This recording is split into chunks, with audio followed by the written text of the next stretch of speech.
the woman of the moment. No one is like this. She's truly, in the words of Duke Ellington, beyond category. She is the queen of Kera Dangerous Talk. Take my time, huh? Okay, I'm gonna take my time, just checking out everything. She is a wonderful woman. I met her a couple weeks ago, thanks to Dr. Randy Short. She came highly recommended, and I hope y'all truly enjoy her. She is one of a kind, a true revelation. Wonderful woman, and looking forward to what she got to offer in the very near future. But remember, a lot of y'all, this is y'all first time hearing from her and hearing about her, and you could thank Brother Ron. We all be News Free Dixie for the 21st century. You know, we brought Dick Gregory on back in the day, Judge Joe Brown, Dr. Randy Short. Now we're gonna add another wonderful, true intellectual stylist like no other to the mix. And I'm always interested in hearing from people. I know I'm very loquacious at times, but it's always good to be quiet and to pick up some game from people who's dropping game or dropping gems. So let me make sure. Y'all do me a favor, do yourselves a favor. Check her out. Sign up on YouTube. Let me post her. Kera Dangerous Talk. Sign up for it. She's got a lot of great guests on there already. She's in season 2 of her talking campaign. A lot of well-known and also some unknowns who should be better known. And we're going to talk a little bit about her show and how she got into that process. She's got an amazing background, an amazing origin story. But before y'all get out of here, before I let go, sign up at Kera Dangerous Talk. Go to the YouTube page and sign up for that. A lot of great stuff on there, waiting to be discovered by you all. And I really pride myself on having some of the most sophisticated listeners and supporters out there in YouTube land, in the YouTube sphere. So without further ado, let me see. Okay, yeah, my phone is going off. Okay, without further ado, let's bring on the one and only Sister Kera Dangerous. Hello. You good? Are you looking good? Feeling good? Thank you. I appreciate it. How are you? I'm good. I like to call you Sweet Georgia Brown. You're just a sweet Georgia peach, but you got so much to offer. And welcome to the show. I know I did your show last week. It was awesome. That's wonderful. You give such an awesome introduction. So, I mean, I can't beat that. Oh, yes, you can. Yes, you can. Yes, you can. Oh, man. Well, let's talk about you. Okay, I know I met you a couple of weeks ago when I was in Maryland. Shout out to Dr. Randy Short and the brother Arthur Coleman. Great men, man of honor, man of distinction. Great black men. And just, and they told me a lot about you, and you did not disappoint. It was interesting and fascinating. I just think you're very unique. You like an enigma. There's more to you than meets the eye. So let's talk about your origin story. Who is Kera Dangerous? Oh, boy. Well, thank you so much for saying that. Who is Kera Dangerous? Wow. So I'm originally from Macon, Georgia. Mm-hmm. And without a hesitation, I always say the hometown of Little Richard, Otis Redding. And now me, right? Right. So you can add that on. But I'm just a woman who wants to uplift Black people, our voices. I try to bring on guests to my show who, we need to know about. Because I said to myself, Black history is going on 24/7 every single day. So on my show, I wanted to be. I wanted to put that out there. I wanted to be a representative of that, because I'm proud of us as people. And, a lot of us always complain that we're not in the history books the way we should be.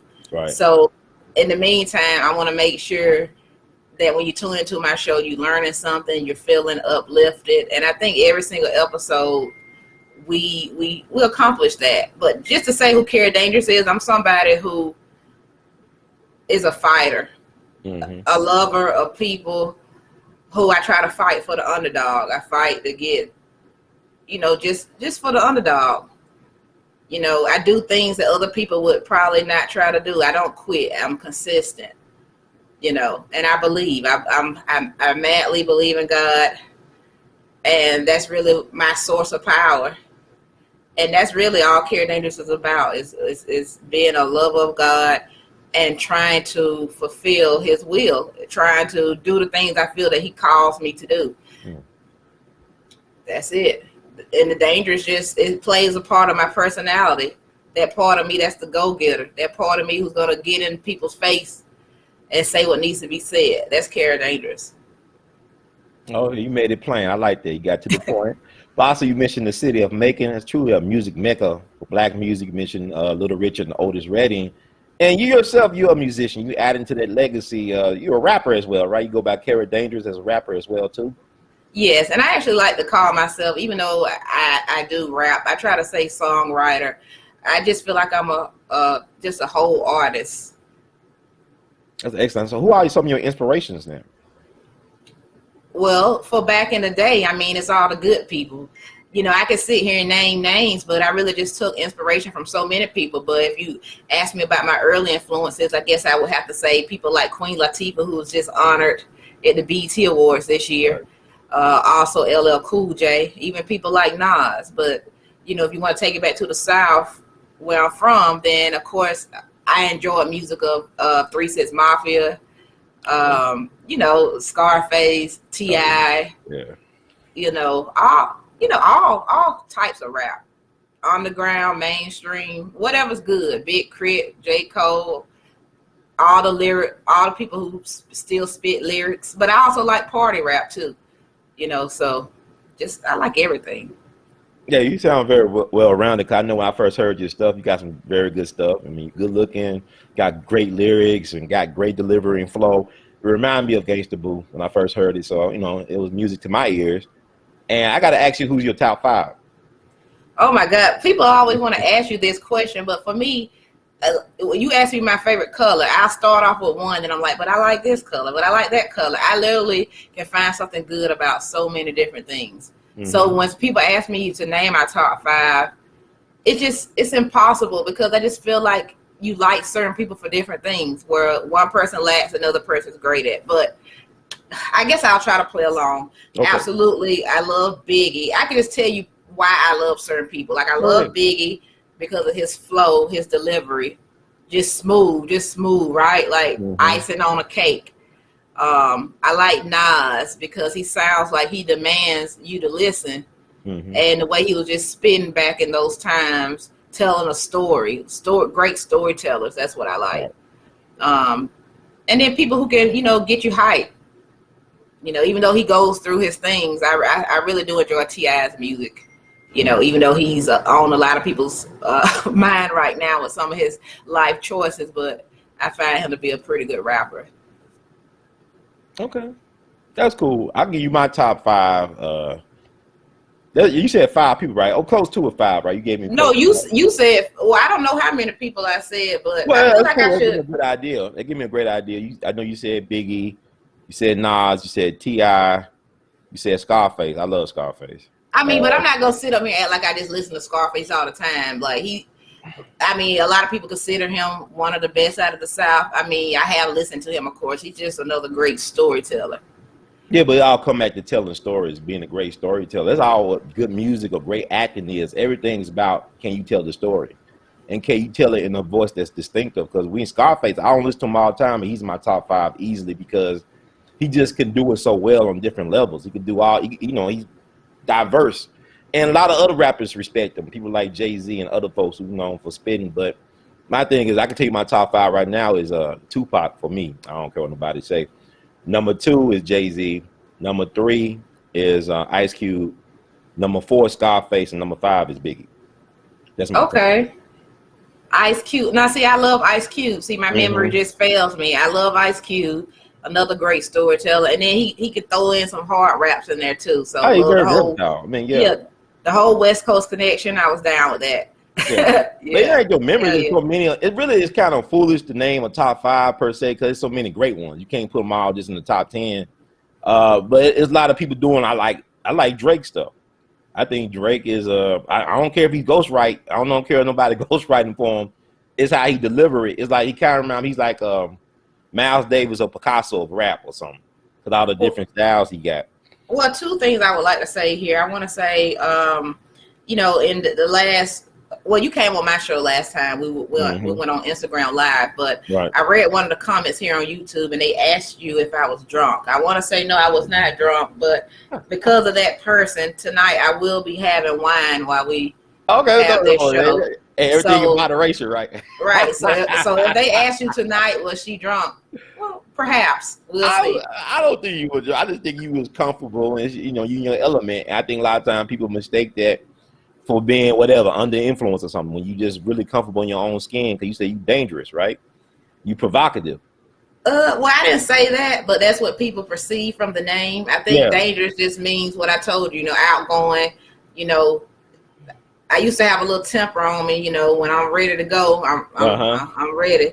But you know, through maturity, you know, you grow up and you work on that, and that's when you really become dangerous. When you can do things like get on Run, Herd, Show, and talk. So, all right, unleash the beast. Yes. And a shout out to all of your followers. What's up, guys? Oh yeah, like I said, we got some very intelligent people. I mean, they're very perceptive on a lot of things. They give me a lot of good tips and stuff. So I'm blessed with that, and I'm glad that they trust this platform to give them some good information, so they can not only. I really want to encourage folks to think for themselves, and too many people looking for folks to bail them out, looking for a savior or a hero. Like what Tina Turner said in Mad Max, we don't need another hero. You know what I'm saying? The person stand back at you. Another hero. I love Tina Turner. Look, Tina is amazing. Like, you know, she's from Nutbush, Tennessee. We went down Nutbush City. Went down to Brownsville and Nutbush to check out me, my mom, my sister, check out her schoolhouse and all this other stuff. You know, Tina is interesting. My thing, like with Tina, like I had the judge on here a couple of times. I know you're gonna help Judge Joe Brown on your show next week, so people need to subscribe to Kera Dangerous Talk to get that judge in the house, Judge Joe Brown. But he told us a mixed bag about Tina. And my thing about especially our, you know, musicians and whatnot, there's a saying, you don't want to ever meet your heroes. And the thing about it is they're people, and I don't expect a person to be like how they are on the big screen or whatever. People got problems. You might have met them on a bad day, and you just don't know what's going on with them. I know Mary J. Blige came out with a very powerful documentary, My Life, that talks about all her struggles over the years. And that people You know what really messed me up? What's that? One of my favorite shows, and people always call me an old lady for this. One of my favorite shows is The Young and the Restless on CBS. Okay, no wrong. So I had one of my favorite soap opera actresses of all time come on Kera Dangerous Talk. Wow. Miss Victoria Rao. Oh, wow. Okay. Yes. So I don't know if you know Christophe St. John, who died like a year or two ago. Yeah, I remember. Okay, him and her were like one of the biggest couples ever on the Young and the Restless. But her story of the treatment she received, that, you know, being a part of the cast of that show, and then she was trying to fight for black actors on the show. She felt like there should be more faces that were black in production and also acting. But after I had the interview with her, I tell you, I have not watched the show. Just piggybacking off of what you said, because just hearing about her experiences, and she even went as far as to say one of the actresses spit on her. Wow. And she couldn't react how, you know, we would react on the street or in the bar if somebody spit on us. So I don't know. It just kind of disgusted me, and it just reminded me of all the things we have to go through as black people when we're on the job. You know, so just coming off of what you said, that's what it reminded me of. You know, you said that, I was thinking about, you remember Flavor Flav? Of course. You remember when New York was spit on by that white girl? Oh, yes, I sure do. When somebody spit on you or try to spit on you, it just, I don't care how peaceful you are, it's something that just make you angry. Yeah, Miss New York got spit on by Pumpkin, I believe her name was. Yeah. Yeah, that was so nasty. You know her mouth was nasty. You don't know what her mouth been. Child, you spit on me. You spit on me, you gonna be in trouble, boy. I'm telling them that's a fighting action. But I didn't know she went through all that. That's why people gotta subscribe to your channel, because you be getting the scoop. I know you had a sister on there, the world's first black woman impressionist, Dr. Sylvia Morrison, that's her name? Yes, Sylvia T. Morrison. I mean, this lady, Monique the comedian, was talking about her on T.I.'s podcast. expeditiously. And this lady is just fantastic. She's toured the world, opening up for Whitney Houston back in her heyday. She was the first female to host a celebrity roast. She hosted the one for Muhammad Ali. I mean, she knew your friend Dick Gregory. Yeah, he everywhere. He called her up and told her, "Hey, you're gonna get this job, you know, hosting this roast." I mean, her stories are just fantastic. Red Fox was her first manager. Wow. I mean, those are the kind of stories that I want us to hear. I mean, she's the first, and I think worldwide, she's the first female impressionist. How crazy is that? Yeah, I mean, we met, you know, when we first met, we met at the MGM Grand in National Harbor, and they just happened to be sitting in the booth, her and her fiance, who also has an amazing backstory as well. And it's funny how the world works. I mean, I don't know if you set it up like that, but it's funny. It was like a movie. Now, don't do like Dr. Short and try to give out my location now, because Dr. Short almost got jumped when he was tried to give out my location. Oh, really? Yeah. We love him, but I mean, yeah, shout out Dr. Short. He's an interesting guy. But we met. I met her with you. You know, it was interesting. I didn't know who she was really, but then when I listened to your podcast, it was amazing to know that she did all the stuff that she did, and it's not well known. She should be a household name. And she worked for Saturday Night Live, one of the first women in production. I forgot her exact job. It might have been as an assistant writer or something to that effect. Yeah, with the original cast and crew, right. But she has incredible stories about racism, like people telling her, you know, she won't make it, you know, her traveling around in New York City at night trying to get her different shows and just being told no. And just, she did comedy for so long and not being recognized by the mainstream. And I just want people to know who she is. It's important. So yeah, people need to check out your podcast on Kera Dangerous. You need to go and subscribe right now, folks. She got a lot of gems in there, including Dr. Sylvia Morrison, who also was in a Miss Black America pageant with Bernadette Stannis, Thelma of Good Time fame. And she actually beat her out for it. So she was a beauty back in the day, like a Jet Beauty of the Week. So right. I need to check that out. I mean, fascinating. She got a lot of gems on there. There's a lot of great interviews on there, y'all. Y'all need to get their subscribership up to 1,000 and beyond. And right now, the latest episode, I have Ashley Scott and Renee Walters of the Freedom Georgia Initiative. Okay. And these ladies have bought land in Georgia. I believe the areas around Wilkerson County. And they're making a community exclusively for Black people, because they want us to have a place where we can go and be stress-free and live amongst each other. Now, how awesome is that? That's good. And why is not better known? How you found out about this story, by the way? It was everywhere. Oh, it was everywhere. Yeah, last year, months ago. I mean, even Viola Davis, the big actress, she reposted it. Even Puff Daddy liked their post. So they were getting some media in the beginning. Well, wasn't Dr. York Dr. Malachi York was trying to buy land up in Georgia, and he in prison now? If he did, well, he may have, but he definitely in prison right now. But his I guess it's, I don't know, would you call it a compound? Wherever his people were, they were actually in Milledgeville, Georgia, not too far from where I grew up. I said, you already know your stuff. I just threw something out there. You see, you good. You know more than you think you know. Well, Malachi York. I threw it out there. We ain't talking about that. You just was able to handle that. Wow, you good. Yeah, it kind of reminds you, if people know who Malachi York is, of that BET show Ruthless, kind of like a cult situation. But I won't speak on that because I don't have all the insights. But I do know people who were in his compound, or whatever you want to call it, that cult. Yeah, but I'm saying, like, why? Well, America was a cult. It was thought about. I mean, you think about when white folks get land and land grab, they building, or they pioneers, they're American heroes. When Black folks try to get some land, you know, you have massacres like Black Wall Street or Rosewood or Elaine, Arkansas. The list goes on. It's like a lot of different Black Wall Streets that were taken out. We try to get in a position for self-determination. So I want to encourage those sisters, but like also you got the brother King Randall down in Bethesda. Is that Albany? He's in Albany. And he's doing the thing with the school. I heard he had some pushback on the school thing from the powers that be. Are you familiar with King Randall's story at all?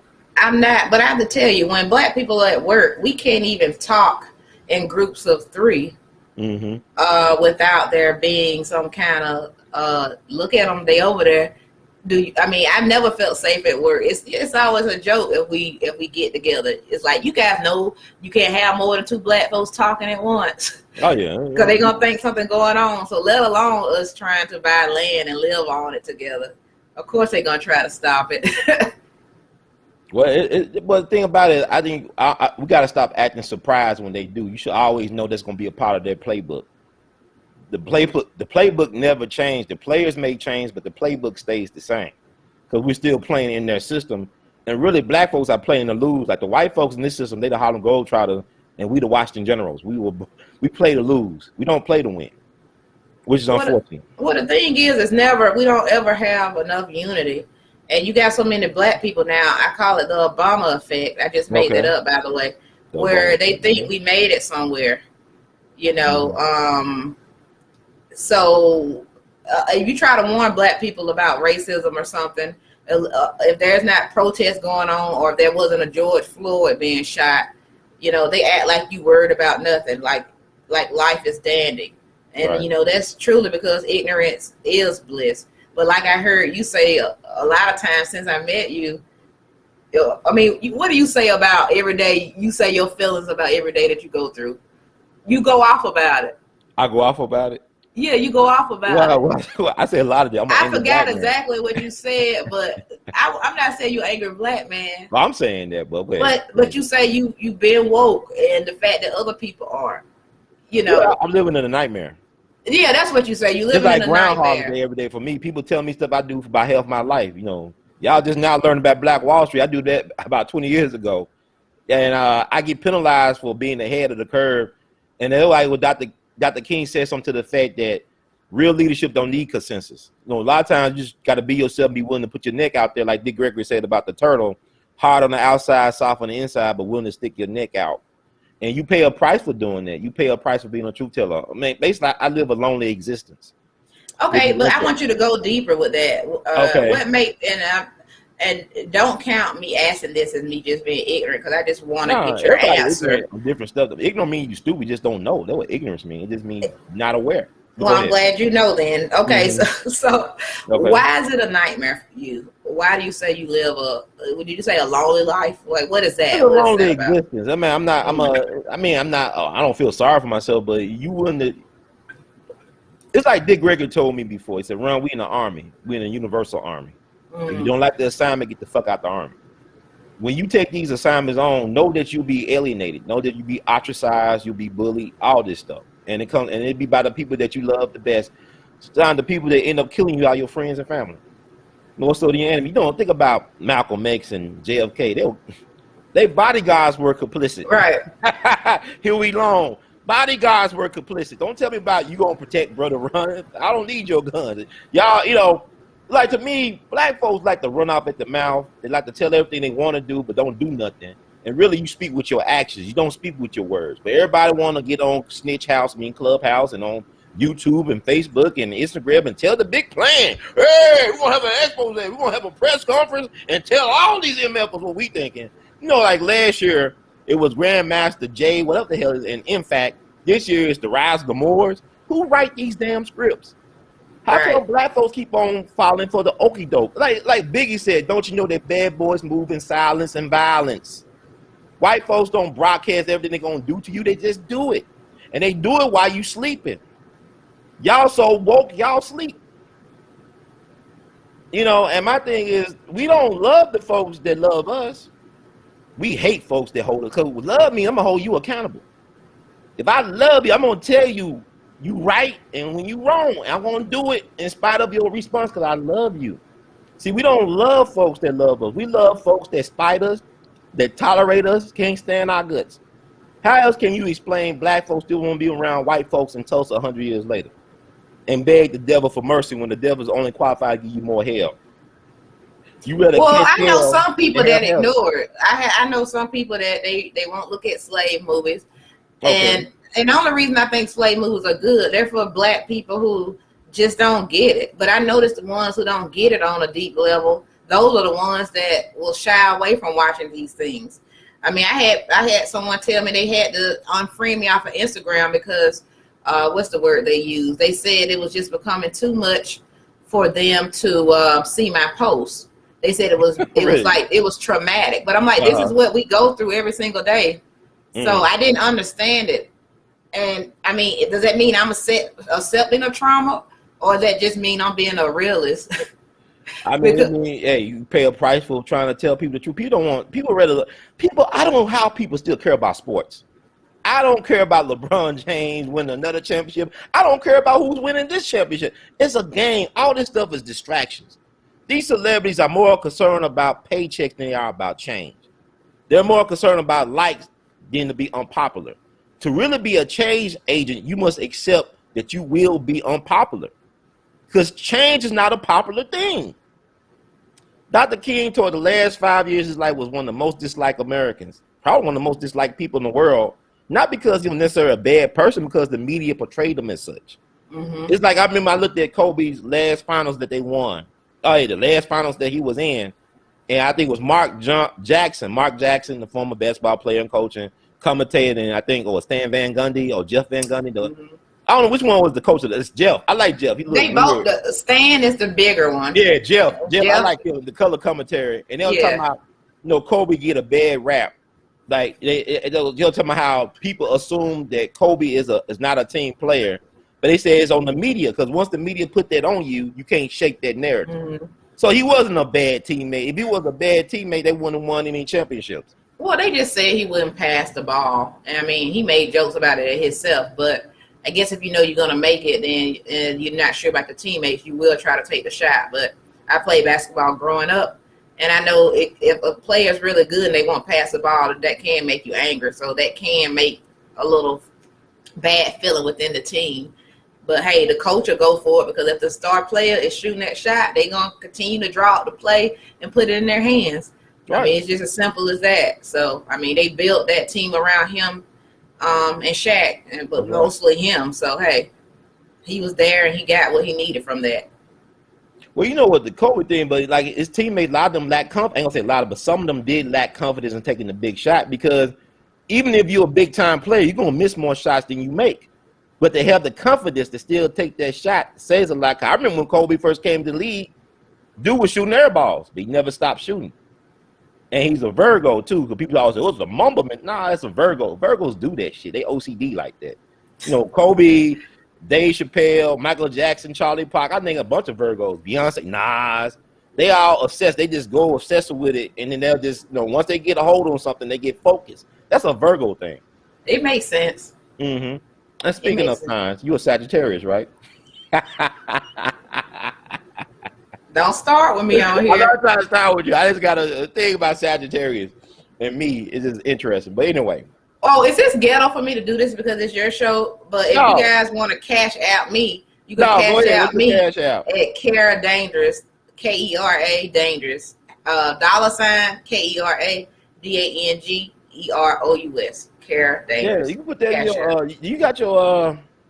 Let me see. I put it as my name, but you can't see it. I can't see it. What the hell? Is this Mercury retrograde still?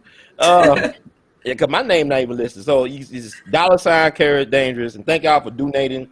Thank you. Like people like to do the call outs and stuff. Some people don't care. But Brother Sean, we love you madly. Thank y'all in the chats for donating.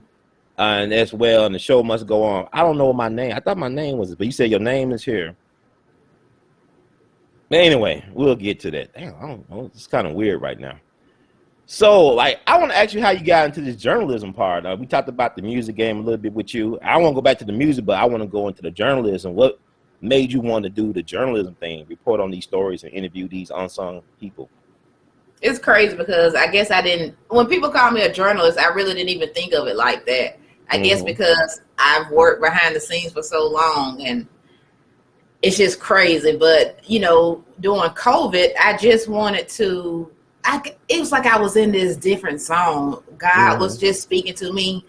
It's like the angels were speaking to me. I mean, it was just, I was reading my Bible. The protests were going on. I just felt all this energy inside me. I felt super creative. I had all these ideas. And when I was reading the Bible, it was just like, Kara, you need to do something to reach the people. So I started out making some videos where I was just talking about God. And then I said, I did an interview with somebody on Instagram, And I had so much fun with it. And I said to myself, you know what, I want to start interviewing people. And I had thought about it in the past, but, you know, I never knew if it would come around to it happening for me. But during COVID, I think it brought out the best in a lot of people. It made me want to hustle, get a project started. When George Floyd situation happened and you had all these protests with the different people being shot, Ahmaud Arbery, I mean, all the different cases, and I'm seeing this happen on the news. And I was in New York at the time, and so I was right in the midst of the protests that they were having. And it was just electrifying for me. And I just started doing the interviews, and week by week, magically, guests kept showing up. Guests kept being booked. I mean, I was just so amazed, but I'm like, this is the work of God. I mean, every time, you know, before I had a show, I would pray.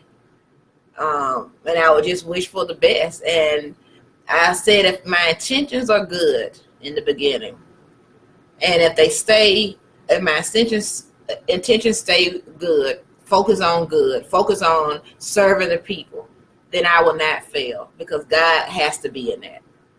And I'm a believer that his will must be done, and he has a path for each of us.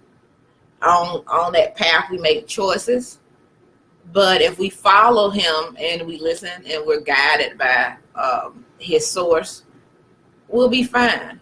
And that's how I am where I am today.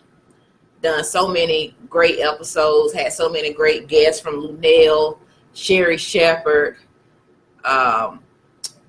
Afia, a psychologist, Chris Broussard, Jamel Hill, Mike Hill, music producers, King Jane Worthy, Troy Oliver. I've had producers on who have went Sing It International, who sold over 60 million records worldwide with Shaggy. I mean, I had, you know, so many actors and actresses on. Valerie Pettiford, who was on a UPN show, and also on the Family Business on BET, who was a ballet dancer who's been on Broadway. I mean, just hearing her story, you know, it's not a lot of black ballet dancers. So, you know, just hearing about things that we can try to achieve that is not many of us doing, not many of black people in those fields. You know, I try to ask questions that you won't hear anywhere else to really get to the meat of who the person is. So who are some of your heroes and sheroes in the media game, past and present? If you have any that you model yourself after, or that you see as the standard of what you're doing? Oh, man. Growing up in Macon, Georgia, the local news station, channel 13 WMAZ, I was actually able to work there right after college. And growing up, I loved the news. It was just my favorite program. And this is before 9/11 and before it became like just wanting to warn us about terrorism. Because, you know, at one point the news was just about terror, fear. Right. But I grew up listening and watching the anchors from locally back home. But it was one who just rocked my world. She just passed away earlier this year or last year. Tina Hicks. Okay. Well, if you Google Tina Hicks of channel 13 WMAZ, you'll see just a regal woman, classy, and she told the news like no one's business. She couldn't be touched. And I heard it was just an accident how she got on air.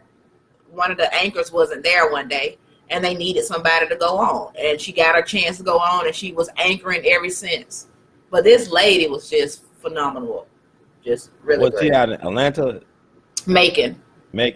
Okay, yeah. I heard somebody pass. Okay, that's cool that you can remember. That means she had an impact. Yeah, she really did have an impact. I think that was really the first person. I mean, you got people like Dan Rather, of course. I mean, people say what they will about Oprah, but she probably influenced so many people.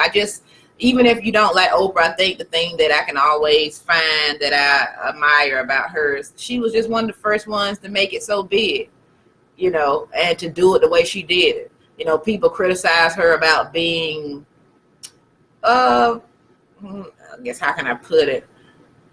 saying that, you know, she tried to basically seek white women as an audience, stay-at-home white women, but you know, whatever, she did what she had to do. Yeah. Sometimes the first pioneers, they have to do stuff that we may think is, I don't know if you want to say coonish, or we may think is selloutish, but they do it and they open the doors. So hey, Oprah might have did some things that now I don't have to do, or now I won't say do, but maybe I don't have to be tempted with, because she had already had to do it. I don't know if that makes sense the way I'm saying it, but yeah, I hear you. I hear you. You know, I mean, yeah, Oprah's interesting because she's from Mississippi. She went to college in Nashville, I think Tennessee State, if I'm not mistaken, and then she went to Baltimore. So she took a path, and then she went to Chicago, and kind of like it was an accident. She was an accident, you know, waiting to happen that made good, you know. And I think my thing, a lot of things with Oprah, you don't supposed to agree with anybody 100%. And people gonna make mistakes. They're gonna do what they do, and it is what it is. And I think that she did provide a blueprint, so to speak, but she didn't have one herself started on that route. But she has provided a blueprint for others who can either take her course or just, you know, plot their own path. Because let me tell you something. That's the big thing Monique said. Like, when she got into that thing with Whoopi Goldberg, saying that Whoopi Goldberg said that don't worry about the people behind you, just get for yourself. Right. Even if Whoopi Goldberg doesn't try subconsciously to help people behind her, she has. Because with the movies you saw her in, being a dark-skinned woman, and to some people not being that attractive, I'm not going to comment on her looks, but her talent always shine. I mean, talented, the first person to win the Grammy, Tony, and what was the other awards she won? The EGOT, the Emmys, Grammys, Oscars, and Tony. Yeah, she won all of those. Yeah, you know, she's one of the only people. So there's only a couple of people that's done that. So she's already opened doors. But I guess my point is that, you know, you will meet people in this industry that talk a big game when they get on TV, but behind the scenes, they're not looking out for anybody else.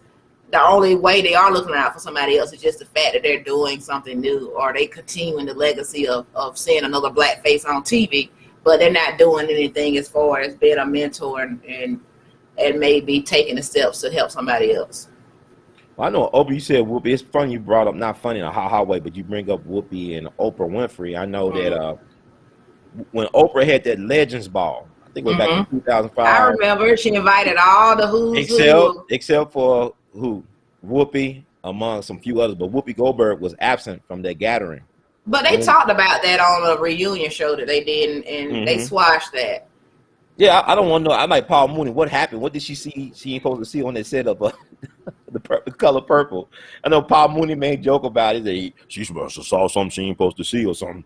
She must have saw. I actually know the guy who played Harpo. Okay. He's really like childhood friends with my mom. They literally grew up together. He's from Memphis, Willard Pugh. And I went over his house. He didn't really tell me too much about it, but he was at the reunion, when they did it on an Oprah show and all this stuff. And I interviewed him a couple of times, but I just wondered, like, what could be so deep that you'll keep her from, because she is a legend. Like you said, she won the EGOT thing. And I love Whoopi. I love her movie she did, the Ghost movie, and also the other movie she did back in the 80s. I really enjoyed. And she was a great comic. She was a great stand-up comic. One of the all-time greats. So shout out to her. But I don't always agree with her political views either, especially of late. But my thing is, I don't think you should agree with anybody 100%. Exactly. Yeah. Exactly. Yeah, but Oprah, to me, like, I know people criticize her for now she want to applaud and celebrate black men, but it's like she have a hatred, or like it seems like she has a hatred towards hetero black males. Is that a misconception, or you think people assume that she helped incite the gender wars? Like, why do you say that though? You think about, I know Ice Cube did a show, Black or White, whatever that show was, where she invited everybody on the show except for Ice Cube. Even Common. Oh, I remember back then. Yeah, she didn't like rap, and she said it's because she didn't like the N-word. So. Okay, but also she gave money to Spike Lee to help him finish Malcolm X too, along with Bill Cosby, Michael Jordan, Magic Johnson. But I'm just saying, like, even people suspect her story about being mistreated growing up. I heard a lot of things about Oprah. I'm not going to talk about it on here. People told me things in college that she did. I don't know. I wasn't there. But well, everybody got a past, you know what I mean? Everybody got a past, so the past don't bother me, and I've heard the exact same things you heard, but I guess the good things I can say, she did something a lot of us just admire, you know. So she didn't do everything right, but hey, she did it. I will say this: I think it's problematic that you would go overseas to start a school for girls in Africa, but yeah, you know you a product of the South. You got your start in Baltimore. These are black areas. You could have did work at home. Charity starts at home, and then she had that set skin over there in the school.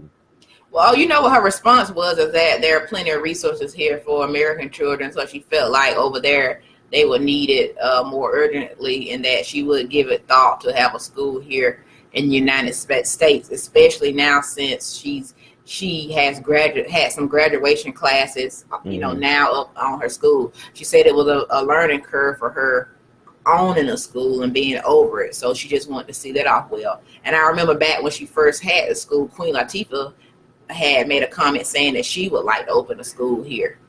So, but I mean, hey. Yeah, Jumping Jack Flash. That's the movie I love. Whoopi in Jumping Jack Flash. I remember looking in the movie theater when I was a kid with my mom. I was a big fan of Whoopi Goldberg. But you know, I was too, especially in Karina. She was excellent in that. But the thing that get Whoopi Goldberg is in trouble is her love for white men. You know, a lot of people dancing. I remember that stuff. Yeah, that's what got her in trouble back in the day. So sometimes people feel like she a little. Well, she said the brothers didn't love her though, but she was not a bad-looking young lady. She was in Star Trek back in the day. I mean, she was not a bad-looking young lady, but she said the brothers didn't have no love for her. I mean, yeah. I mean, Rodman said the sisters didn't. Or what?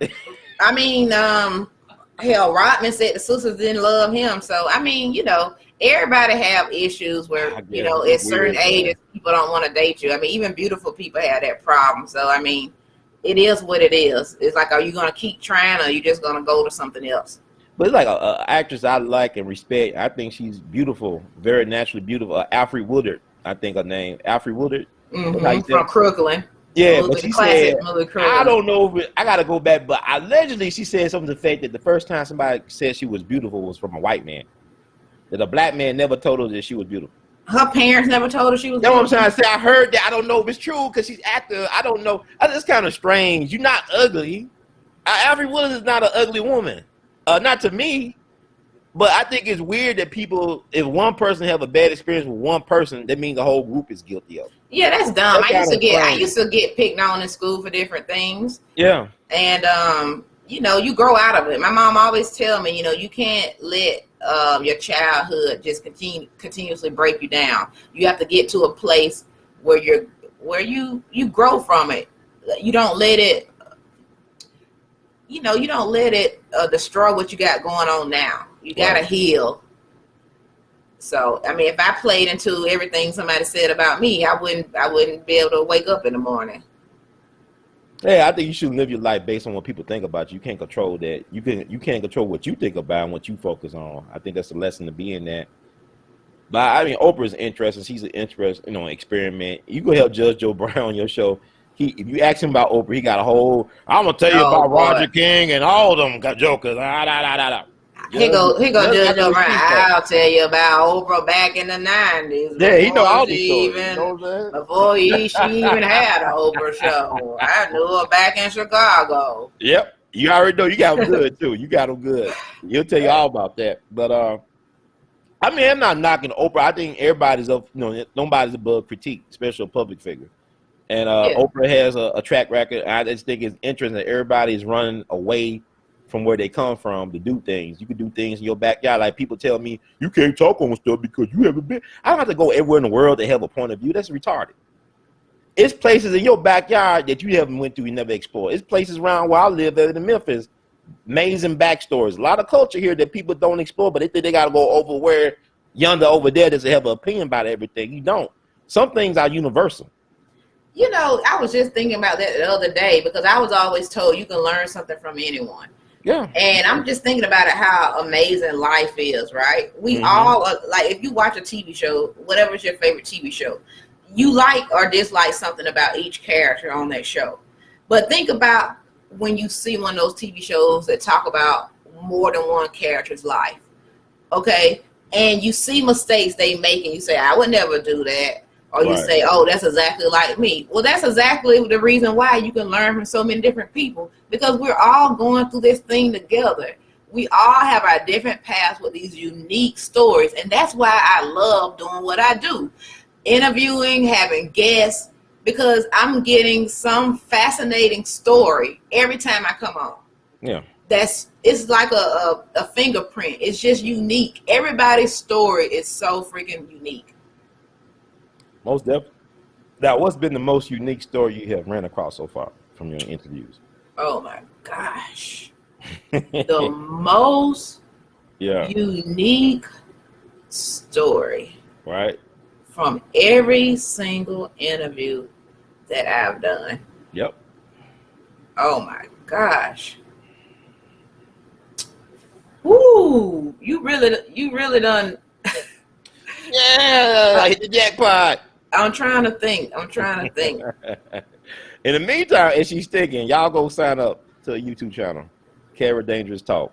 Yeah, this is bad. You all right? You good? We got time. I got time today. Well, I think when I had Mike Hill on, he talked about understanding that he went through a stage where he was really bad with women. Okay. He was immature, but he knew that he needed to go to therapy to handle his issues after a failed marriage, and being a cheater, early on. I just like the fact that as a black man, he was okay with therapy. And I don't know how you feel about that, but he just gave such a honest,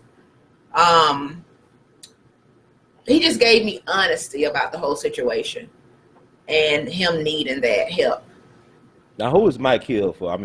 Mike Hill is a sports commentator on Fox Soul, used to work for ESPN. Okay. Is also on the new Black News channel. With Lamont. I'm not laughing at Mike Hill. I'm just laughing at that. Yeah, I really. Lamont, he's on there too, right? Correct. Yeah. Your favorite analyst, your favorite TV host, Lamont Hill. I guess so. Him and Jason Whitlock. I guess. Yeah, which that is a joke. Okay. That is a joke. As far as therapy, I'm all for therapy, but things can be just being there to express yourself is therapeutic. Mm-hmm. Me being a creative person, I can draw, I can play a trumpet, I can do this, I can write, I can talk on here with you. This is therapy for me, sharing my thoughts and feelings and perspective. I think that people problem, they have a hard time just being comfortable with themselves. That's not with other people, just being all right with you. And that's hard for a lot of us to do, to get right with us. Mm-hmm. A lot of us don't really know us like we should. A lot of us don't spend enough time alone getting to know us. I love taking long drives across the country because it gives me time to talk to myself. All my different versions of me. But go ahead. I'm feeling really the energy now is just to tell people to participate in things that you really are passionate about. Mm-hmm. The fact that people live their whole life working a dead-end job, then they retire and their body is broken down. Mm-hmm. And then what's next? Death. And I know that sounds very cynical, but please do something that you enjoy in this lifetime. The fact that for the last year I've been having this incredible show just from the belief that I could do it. Just from, starting off with nothing and just doing it. Mm-hmm. That's an experience I want so many other people to have. Tap into that. Because I know there's so many people out there that don't know what their hobbies are. They don't know what they're passionate about. And these are adults in their 30s, 40s, 50s, 60s, whatever. But you got to do it before you leave this earth. You got to be willing to have something you fight for, that you're passionate about, that you love. Right. And I truly believe that. I think it's so important to tell people that. I definitely agree with you 100%. That's definitely, it's never too late either. Like my mom, she just got her doctorate in education at 60. Well, she'll be 62 on July 18th. Wow, excellent. She just got, but she always was an advocate for education, doing like things every year through our nonprofit, whatever, to get kids registered for school, to find scholarships for families and students who want to go. But she also instilled that love of knowledge and the pursuit of knowledge and never giving up in me, as well as my two other siblings. today is my younger brother's birthday today as well. He's an interesting character. I mean, a Renaissance man in his own right, and I wish him well, and many, many more. But it is important just to be yourself and be comfortable in pursuing things, not worry what people got to say about it, if they co-sign it or not. Like my friend Dick Gregory would say, my truth does not need to be validated by your ignorance. So I'm at my age at 41. That's where I'm at right now. I care, but I don't care no more. I just, I've been there, done that. Well, let me ask you a question, because you were so close to Dick Gregory. One version of him. Well, knowing him older, later in his life. Yeah, the Twilight lyrics, yes. But we know that Malcolm X was quoted as being critical of him back in the days. What do you think if Malcolm X had lived, or if he could see the later life of Dick Gregory? What do you think his opinion of him would be? It don't really make a difference. Malcolm, see what thing about Malcolm, I know it's a UC Berkeley interview he did. Malcolm was always critical of a lot of people, and I had the chance. I know people that work with Malcolm. I had a chance to interview them. I even talked to his family, his nephew Rydell Collins. Spent hours and hours on the phone. He sounded like Malcolm. Sometimes I said, "This is Malcolm X, or this is you, man. Are you challenging your uncle?" But the thing about that is, you got to look at the bigger picture. That's just a context, about Malcolm was telling the truth about why is that black folks got to have trumpet players and singers and all this stuff as their leaders. When nobody else who's taken seriously as a group have entertainers as their leader. But here's the thing about Malcolm. When he was Detroit Red, Malcolm used to play drums sometimes behind Billie Holiday. When he was working as a dishwasher at Jimmy's Chicken Shack where Charlie Parker and Art Tatum would play, guess who was his fellow dishwasher was? Who was he? Oh, Red Fox. Right, Red Fox. So Malcolm, even when he had his rallies in Harlem, he would have entertainers move the crowd before he got on stage. You have people like Max Roach and Abby Lincoln would perform. And you had like Esther Rose, damn, James. She would perform some stuff for the people. Then Malcolm would get on stage. Louis Farrakhan, he was a calypso singer. He's a classically trained violinist. He wanted to drop an album. He had a song called The White Man's Heaven is Black Man's Hell or something like that. It came out when he was a Muslim. It's like calypso song. You could Google this up. And then he did a remix of that years later. But he's a classically trained violinist. There's archival footage of him performing as a young man in Boston on a TV show somewhere, the violin. So I think our people, we just very expressive people, sometimes to our own detriment. But with Malcolm, I remember Malcolm said something about Lorraine Hansberry, the woman who wrote A Raising the Sun.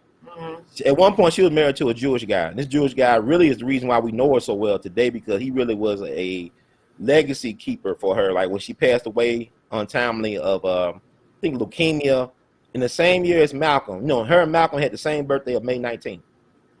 Well, do you think that, are you trying to get to the fact that you think that Malcolm's assessment of entertainers was too harsh, being that he used to be an entertainer himself? Yeah, he benefited from them. Like they helped, they gave him money behind the scenes. Like I talked to folks who said, like with Lorraine Hansberry, she confronted him in Sidney Poitier's home about something he said about her, and he corrected himself. See, the thing about Malcolm is, once somebody made him aware of something, and what he was saying was not true, he had no problem saying, "My fault, brother. My fault, sister." And that's a great leader. Himself. Yeah, and, a lot of people can't do that. He could be, and Malcolm was very shy. And Dick Gregory made the point. He made you uncomfortable in how shy he was. But I think it comes. Yeah.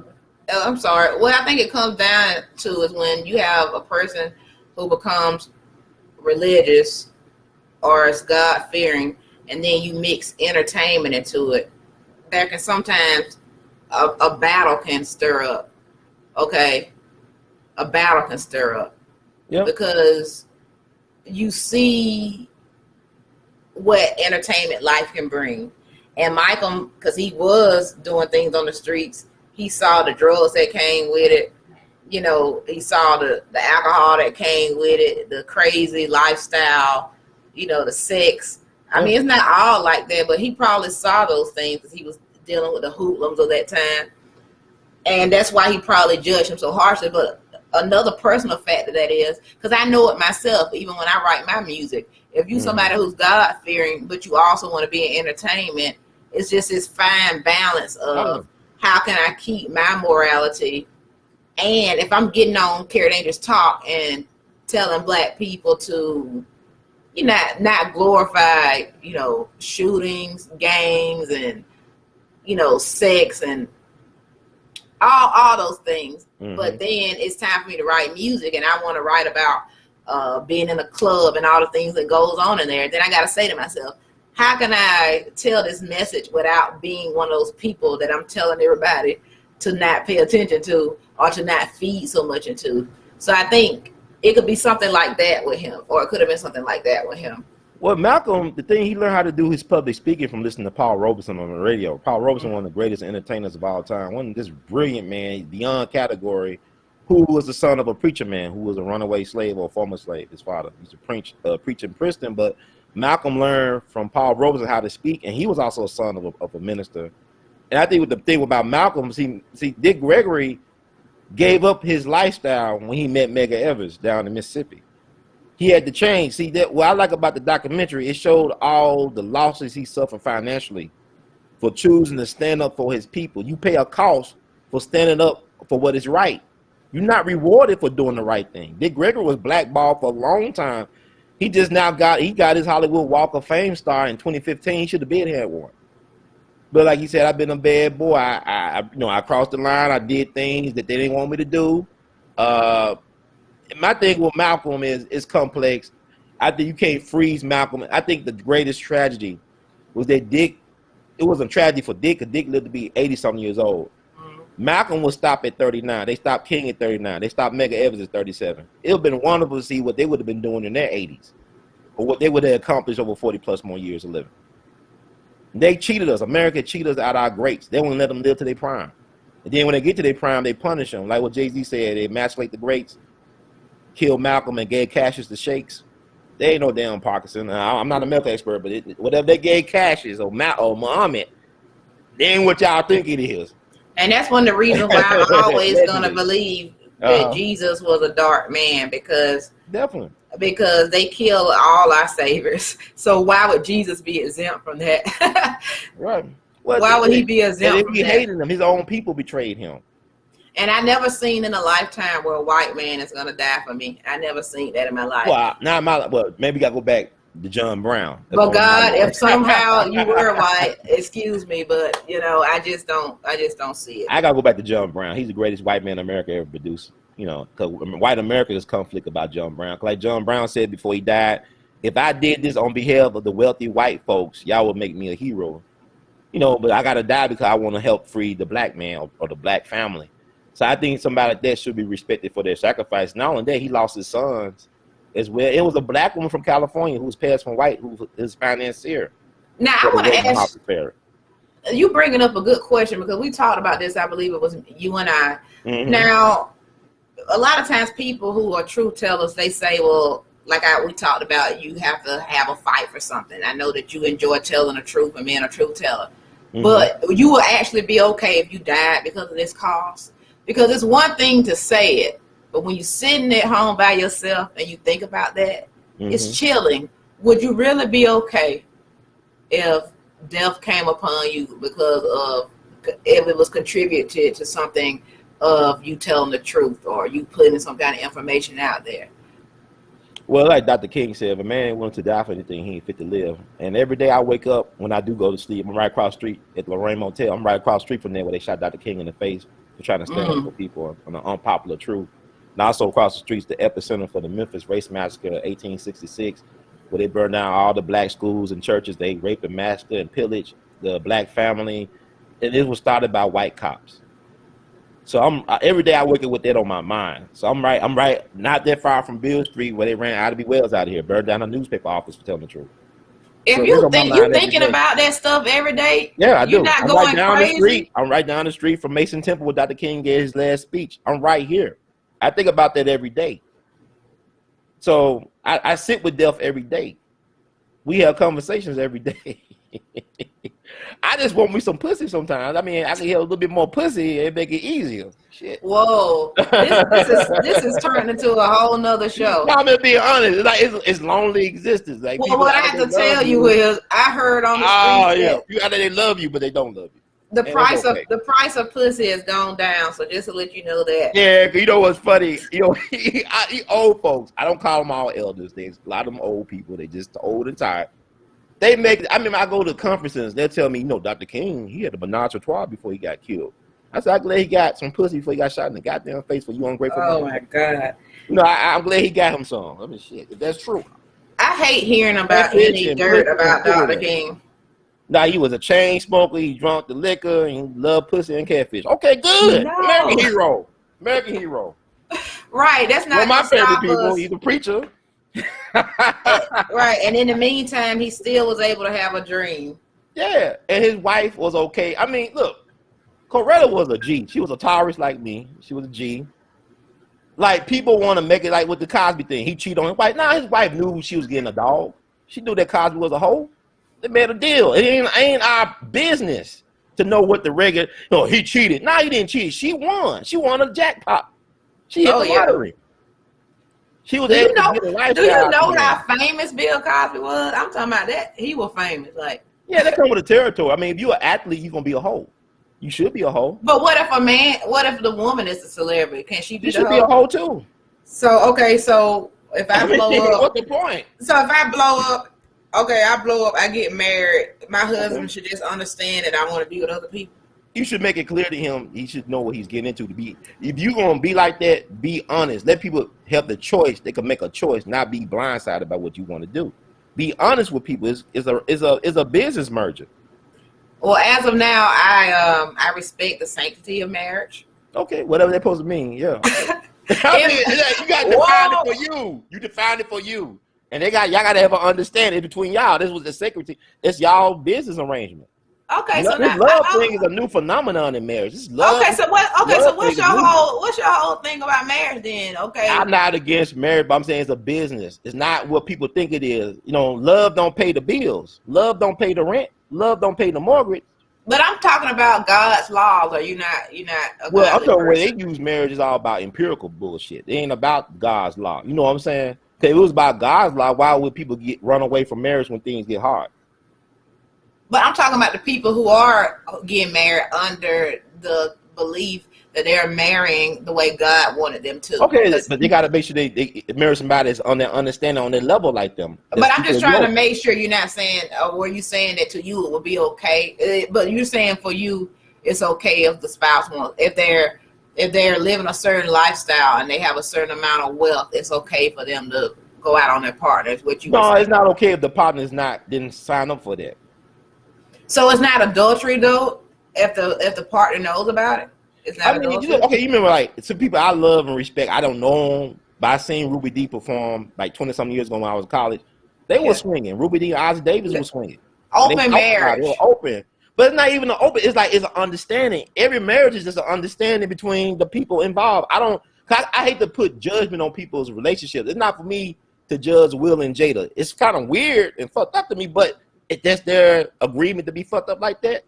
So would you only judge somebody? So only judge people who claim to be like a Christian or some religion? No, I'm not even saying I don't. What I'm saying is like, okay, I told somebody, look, if I saw a friend of mine that she was married and I saw her stepping out on her dude, or it looked like she was stepping out on her dude, it's not my job to tell her spouse about it. I don't know what the context is. It could be like a ex-boyfriend. I don't know why they mean, but people always make it their business to make somebody else's business their business. You can't win. Even if you tell the truth, you still gonna lose.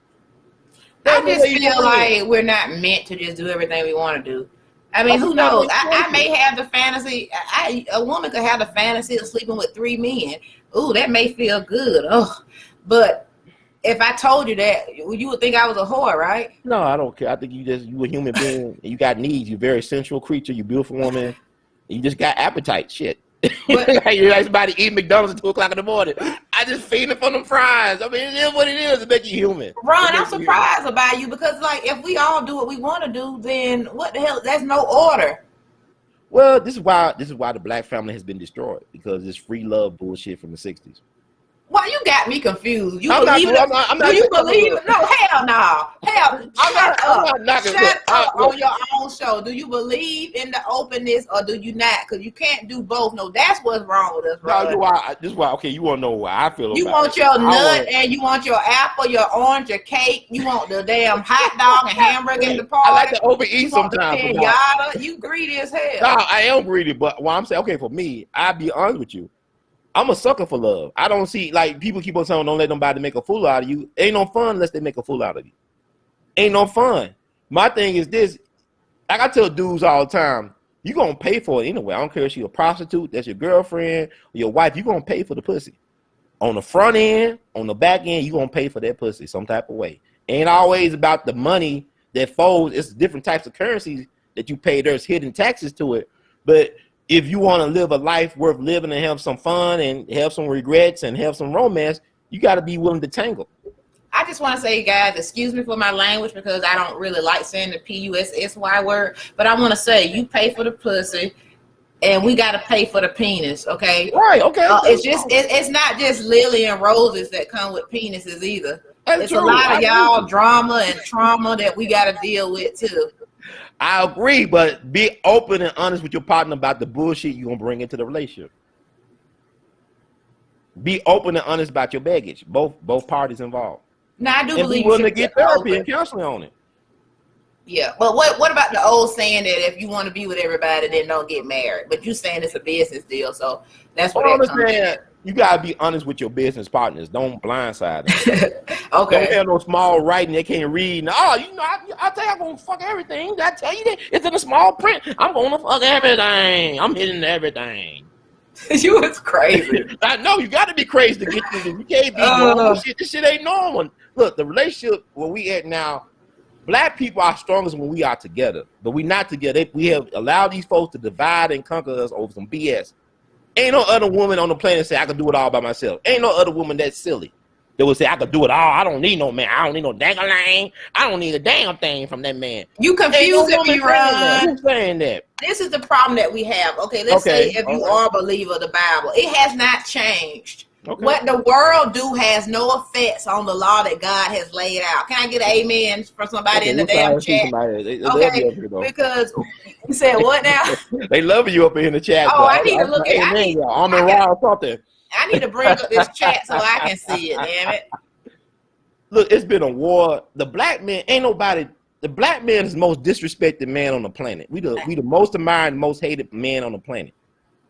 Our own women don't respect us, and I don't blame them. For all the people, my bad, I'm just talking over you like I don't. No, you good, you good. For all the people asking me for my Cash App, you can kindly send me a donation to my Cash App. It's $ and then my name, Kera Dangerous, Kera Dangerous, Kera Dangerous. And you better know how to spell dangerous. Yeah, Black Voltron put it up in there. I think shout out to Black Voltron. He put it in there earlier if I can find it, or he could post it. My homie, I appreciate that, homie. Yeah, Black Voltron looking out for you, but oh my God, my cherry just got popped. This is my first time. Your first Cash App? Oh my God! First time receiving a cash. Amen. Thank you. This is my first time receiving a Cash App from the podcast scene. Look. I tell you, I'm a Taurus, right? I tell we the manifestors of the zodiac. But you a Sagittarius. Y'all don't love me though. Y'all like runaway loves when it comes to me. What you talking about? The Sagittarius women. I like y'all. I like y'all good looking women, but y'all like to run away when they get too serious. Y'all call y'all runaway loves. Look, now he finna put all his baggage on me. You see what I mean? No, I'm just saying Sagittarius women. I like y'all. I like y'all. Thinking Ron had some sense. What? What? Look, my price about to go up because you done blew my head up this whole interview. So the price of this pussy done went up. You can't even afford me. Oh Lord, damn Biden, damn inflation from Joe Biden. This damn inflation. Like Jimmy Carter 2.0. Can't afford a goddamn thing. Bread, it's going up like gas, baby. I'm up like premium, baby. But nah, man, you Sagittarius women. I like y'all, but y'all, man, for a Taurus man like me, y'all. Cancer show me some love. They show me love. But y'all Sagittarius women, I want y'all. Y'all just don't want me. Virgo women, they too busy just getting involved in shit. They kind of flighty, but I like them too. But anyway. Wait a minute, Black Voltron talking about, well, no, Shamar Freeman said if the Bible has not changed, then Solomon had how many wives? But wasn't he in the Old Testament though? It's Solomon, man, but even the wisest man in the Bible fell victim to the pussy. Well, it's been getting destroyed Solomon. Oh, it always gets y'all in trouble. It got y'all in trouble from the beginning of time. Things, no, I'm saying men do things to impress women. Men get power to get pussy. And women do things to impress men. You think right, you think that they gonna spend all that time on their hair and clothes and stuff? Half of these women don't even look like what y'all see at first. Your first date need to be at a swimming pool. Tell her to take a dip. When she come back up, you probably won't even know what you're looking at. Yeah, them filters a joke, man. I can't trust my eyes, my lying eyes, boy. I be meeting people in person. I said, "Was this picture taken 5 years ago? When was this picture taken? In high school?" But you met me in real. But you got a testimony, right? Because you actually met me in real life. Oh yeah, it's something about you. You got a natural beauty about you that you know. I don't think the photographs do you justice. I mean, you're a good looking woman, but it's like something about you in person that made me a sucker for love. Made me buy you all types of things besides chicken wings. You know what I'm saying? You was crazy. But you know, I am crazy. I know that. But it is what it is. But it's kind of weird how that works, though. But you got a certain type of thing about you. Because I saw you working, you know, in action. Like we met Dr. Sylvia Morrison, fiance. Like people really love you. Like, you know, I even saw the interview we did with her. And I said it was an instant classic because you had her confessing the blues. I mean, she said she didn't get paid the first 10 years of her career. I'm like, damn. How was you able to make it? Sorry, y'all. So you bring out a lot of good things to people. See how almost 90 minutes it came? See, I told you this shit flows. It's already almost 90 minutes. Yeah. Yeah, we just getting heated up. That's what I'm saying. We'll do other parts. I want to put it up to you, but it's like you a natural for this thing. I forgot that Sylvia didn't get paid those first few years. See, you know my stories better than me. I totally forgot. It's like, well, I probably pay attention, but it cost me at the end. So, got to get cognac. Okay. We got to get you. But I got some fans that said, don't put a price if you have a good man like Ron Herd II. Oh, that's sweet. That's sweet. Yeah, and the sunshine, your fellow Sagittarius. Oh, that's so sweet, sunshine. Oh, that is so sweet. Oh, you got a lot of fans. Okay, Kera Dangerous, a beautiful woman inside out. Okay. Thank you. And then somebody love your fashion sense. Oh, thank you, guys. I was trying something different with these glasses. You know what I mean? I was trying something different, so I'm glad y'all like that. MCM, baby. MCM. I got a good audience. They're well read, and they give me good information, feedback, and stuff. You know. Does anybody have any questions for me? That's a good quote. Let's see. I'm gonna stop interrupting. No, you're not interrupting me. I'm good. I'm sorry. Somebody said I just deal with hookers. The way he said hoodoo man.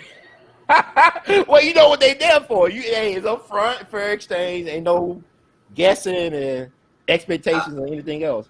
Oh my God, I would feel so dirty with a hooker. If I had a hooker, it's got to be a high class one. I can't. I mean, I respect sex workers. God, they honesty. I mean, they just hey, you know, they honest about what they do. Ain't nothing. See this? Okay, Ron. See, you started out smart. Now you talking crazy. I know. It's nothing honorable in selling your snatch. I mean, okay, I get it. It's like we want to make bad things good nowadays. Okay. Like, so that's the world's oldest profession for a reason, though. And I know people want to say, "Well, Jesus, he would see a prostitute and he would bless them." Okay, yeah, but it still wasn't a great profession to be in. But it's the world's oldest profession, though. People sell themselves short on the job. People prostitute themselves in corporate America every day. People are prostituting themselves in a job every day, doing things and you know that they can't even be proud about out in the open about. So what's right and wrong then? If there's no right and wrong, well, what's good and evil then? Well, that's a personal choice. Right and wrong, good and evil are personal. You gotta have your own moral code. You gotta have your own moral compass. You can't let society dictate what right or wrong is. There's a lot of laws that weren't morally right. Just because they were laws doesn't mean they were right. I agree with that in a sense, but if that's not the case in total, because some things have to be wrong in general to everybody. Like please, for God's sakes, I'm never gonna see a pedophile and say, "Oh, that's fine." That's got to be wrong to everybody. And the fact is, they normalize. You see how they doing? You see what they doing now, right? Because people are feeling like you saying, okay, that everybody's responsible for their own morality. No, we got to have a collective consciousness about some things. We can't just be, well, if that's what you want to do, then do it. Because if that's the case, then we're going to have some of these old women with their marrying their cats. Okay? We're going to have some men and women dating young children. There has to be that. No, what I'm saying is we cannot think like what you're saying. It cannot just be whatever Kara feels is right. Okay, at some point we have to have laws. That's why God is the best, because he already knew. The 10 Commandments was all we needed. Even if you get rid of the whole Bible, he gave you the perfect rules to follow. Because if I wait for your morality to be right, you may not give a damn. You may think letting your child just go outside with no pants on is okay. They'd be a TikTok star then, right? But that's what I'm saying. Some things have to just be off limits to the whole society. Okay. There has to be some order. Y'all gonna get enough of doing what you want to do. You're gonna get enough of doing what you want to do. I believe it's coming. But somebody asked a question. Where did Kara go to college? I went to Full Sail University in Winter Park, Florida. Okay. Basically, everybody calls it Orlando. I studied recording arts. Okay. Basically, an engineer, but. Did somebody ask me a question? How do you feel about the subject of dating Ron? This got to be a homie of yours. No, I don't know this guy. God bless him. He said, "God bless him." Yeah, he putting them words putting them in my mouth, I guess. How do you feel about? Let me read this. Be honest about. Be honest. How do you feel about the subject of dating Ron? Y'all asking some personal ass questions. Ain't no such thing as privacy anymore. It's been extinct for a while now. You think I should answer this question? You don't have to do what you want to do, but I'm just doing it out there. We're gonna put it out in the atmosphere. Well, I'm just now learning to run. So I think that if we continue to stay on this learning stage, I think that's good for where we're at. I mean, is that a bad answer? I'm not looking for you don't need no co-signers. You got bad credit? No, don't answer that. Don't answer the question. Damn, it's like that. You don't need co-signers when you tell your truth. Oh, okay. You know what I'm saying? I'm not, but I mean, if that's how you feel, that's how you feel. You can be honest. I mean, trust me, I've been she cute, but that credit low, so you gonna be like, nah. I mean, I'm used to being rejected on all levels. You know what I'm saying? So I gotta, but if like a person told me, if you never try, you never know. So at least I know. I don't know. I don't really know after that, but at least I tried. Thank you, Timothy. I appreciate it. Wherever you are. So I know you got some more questions for me. Okay, somebody said this. Are you familiar with the incels? Like, what about the incel people? It's better they get a prostitute than go post them. You know, them guys can't get laid and they want to do mass shootings and stuff. Oh, well, those people with serious psychological issues, they need to go to therapy. And I think that we need to bring back the not insane asylums, but the mental health facilities that they got rid of. We used to have it in Milledgeville, Georgia. I don't want to call it the crazy house. That's insulting. Well, what it used to be. I mean, that's the insulting way to. Mental Health Institute. Okay. Yeah, we need to bring those back because we see so many people. I mean, I've been in New York. I've been through Maryland. I've been through a lot of spots. I mean, even when I went to LA, where you just see people who seriously need help on the streets and they're not getting it. So. Yeah, we can thank Ronald Reagan for that. Ronald Reagan shut down all the mental institutions, putting people on the streets. Not just, his administration, not just, senile Reagan being by himself. Okay, your fellow Sagittarius said, y'all make a cute couple. You might set them straight, Kara. Look.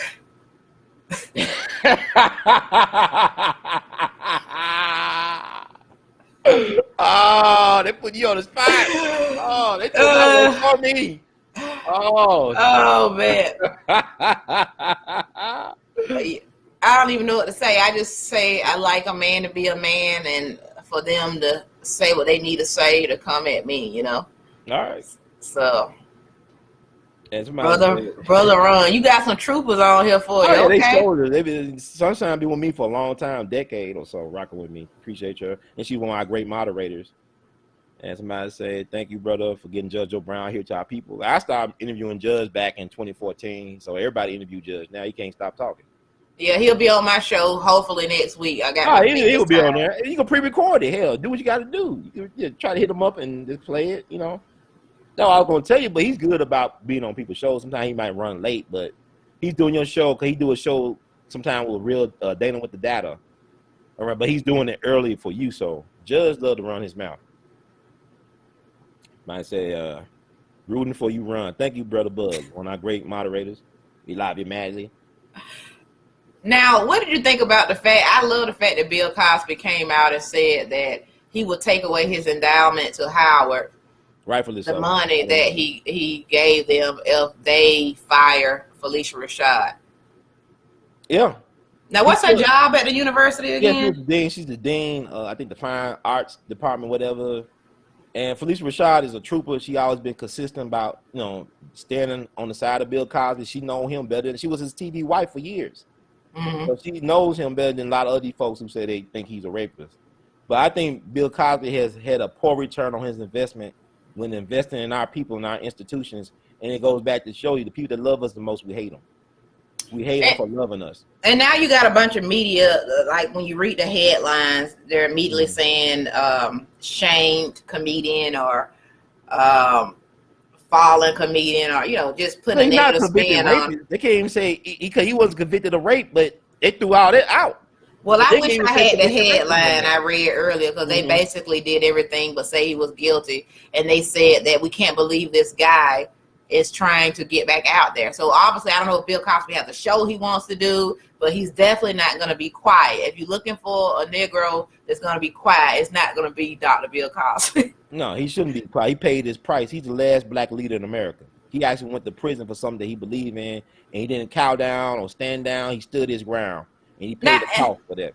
And who are these students that are complaining about Felicia Rashad? I almost feel like they made up that student body. And how many of them are actually complaining, though? It might be a small group of them actually complaining. Come on, dog. Who are these Howard students? Because I don't know nobody from Howard that doesn't respect the Cosby Show. Well, who are these people? I mean, but the thing about Cosby, you look at, it's like with Dick Gregory. When people say, he going off on people, I couldn't take Dick Gregory cursing me out. You don't even understand Dick Gregory's story, how much hell he went through.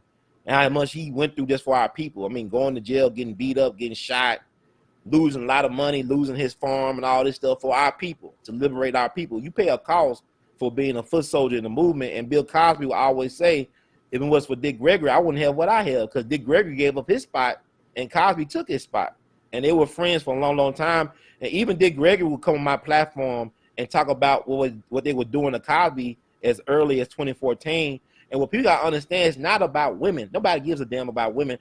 I love women, but I'm saying society really don't give a damn about women. Women go missing every day. Women get done all types of ways. What I'm saying is, this is about power and putting Cosby back in his place.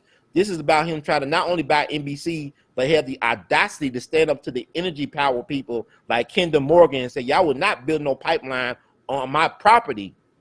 See that when 2014 happened, that's when him and his wife, Dr. Camille, was very vocal, along with the environmental activists trying to stop Kinder Morgan from building a pipeline on their property and other people's property in the East Coast, on the Northeast Coast. Bill Cosby and his wife own a whole lot of land.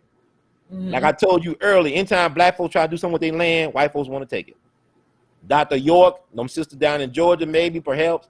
Anytime we move on trying to own our stuff and get in a position of self-determination, white folks ain't having it. Bill Cosby tried to buy NBC several times. You go back to New York Times article, October 29th, 1992. I'm tired of Negroes saying that it was an urban legend. And then when they talk about the case, they talk about, well, that happened 40 years ago. No, the thing that he was accused of by Andrea Constant allegedly happened around 2004, 2005, but they had to use so-called accusers. These are not victims, have not been proven victims in the court of law. They had to use accusers to try to have some type of evidence which was lacking or to throw Cosby in jail. They violated that man's human and civil liberties. His human rights and civil liberties were violated on some BS. If a man with those type of resources could be railroaded by the system, imagine how many brothers and sisters are being railroaded on a daily basis in this Just Us system. Now, let me say this. I'm not a fool, and I do know that us talking today could be pulled up in a clip a decade from now. Right. And you got to answer to what you said. But I won't be a victim, and I won't be a prisoner to that, okay? Because people grow and they change their opinions. Yeah.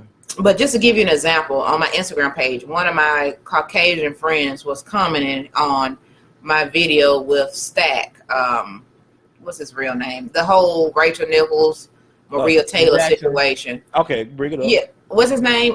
What's the guy name? Steven Jackson. And yeah. she was, one of my friends was basically saying, well, you know, I don't think just because the person black, you should agree with them. But sometimes I do think that you should. And I have to frankly say, I just don't give a damn. Yeah, sometimes I just do go for black because I'm going for black. Put black on the table. Put black on the table, I'm going for it. Okay, and the reason I say this because you've said it before, white people, they take up for each other. Yeah, they got and even in their silence, they don't, they just silent about crucial things where they need to be loud. Yeah. And because I'm looking at black people, okay, let's say if Bill Cosby was wrong, the fact that whenever a white person or another person of a different color does something and they don't do anything about it, there's no outrage, nobody's asking about that white movie executive anymore. Harvey Weinstein. But yeah, Harvey Weinstein, like Oprah was buddies with him, but yet everybody want to drag Bill Cosby down. But why am I have to be the one who's called? Well, they have to say, well, Kara, how could you defend somebody like that? Well, why is it that when other races do things, they're not dragged through the mud? So why as a black woman can I just say I want to stick by my people too, no matter what? They do it all the time. So why is it always a spotlight on us when we want to stick by our heroes, even when they do something that's not so good? Because we're not allowed to determine who our heroes or sheroes are. It's like you saying, I'm thinking about Don Imus. I know you remember Don Imus? Yeah, he died. He was a racist. When he was on MSNBC, Simon Cast and whatever they call it, I used to love watching Don Imus. He give you an understanding of how white America views you. And you need it. And you need it, but you know that thing with the Rutgers girls basketball team, he was repeating what his co-host said. Never head hoes, and all that outrage. But it really wasn't about the black girls basketball team. It was about the sponsors, whether they gonna stick with him or not.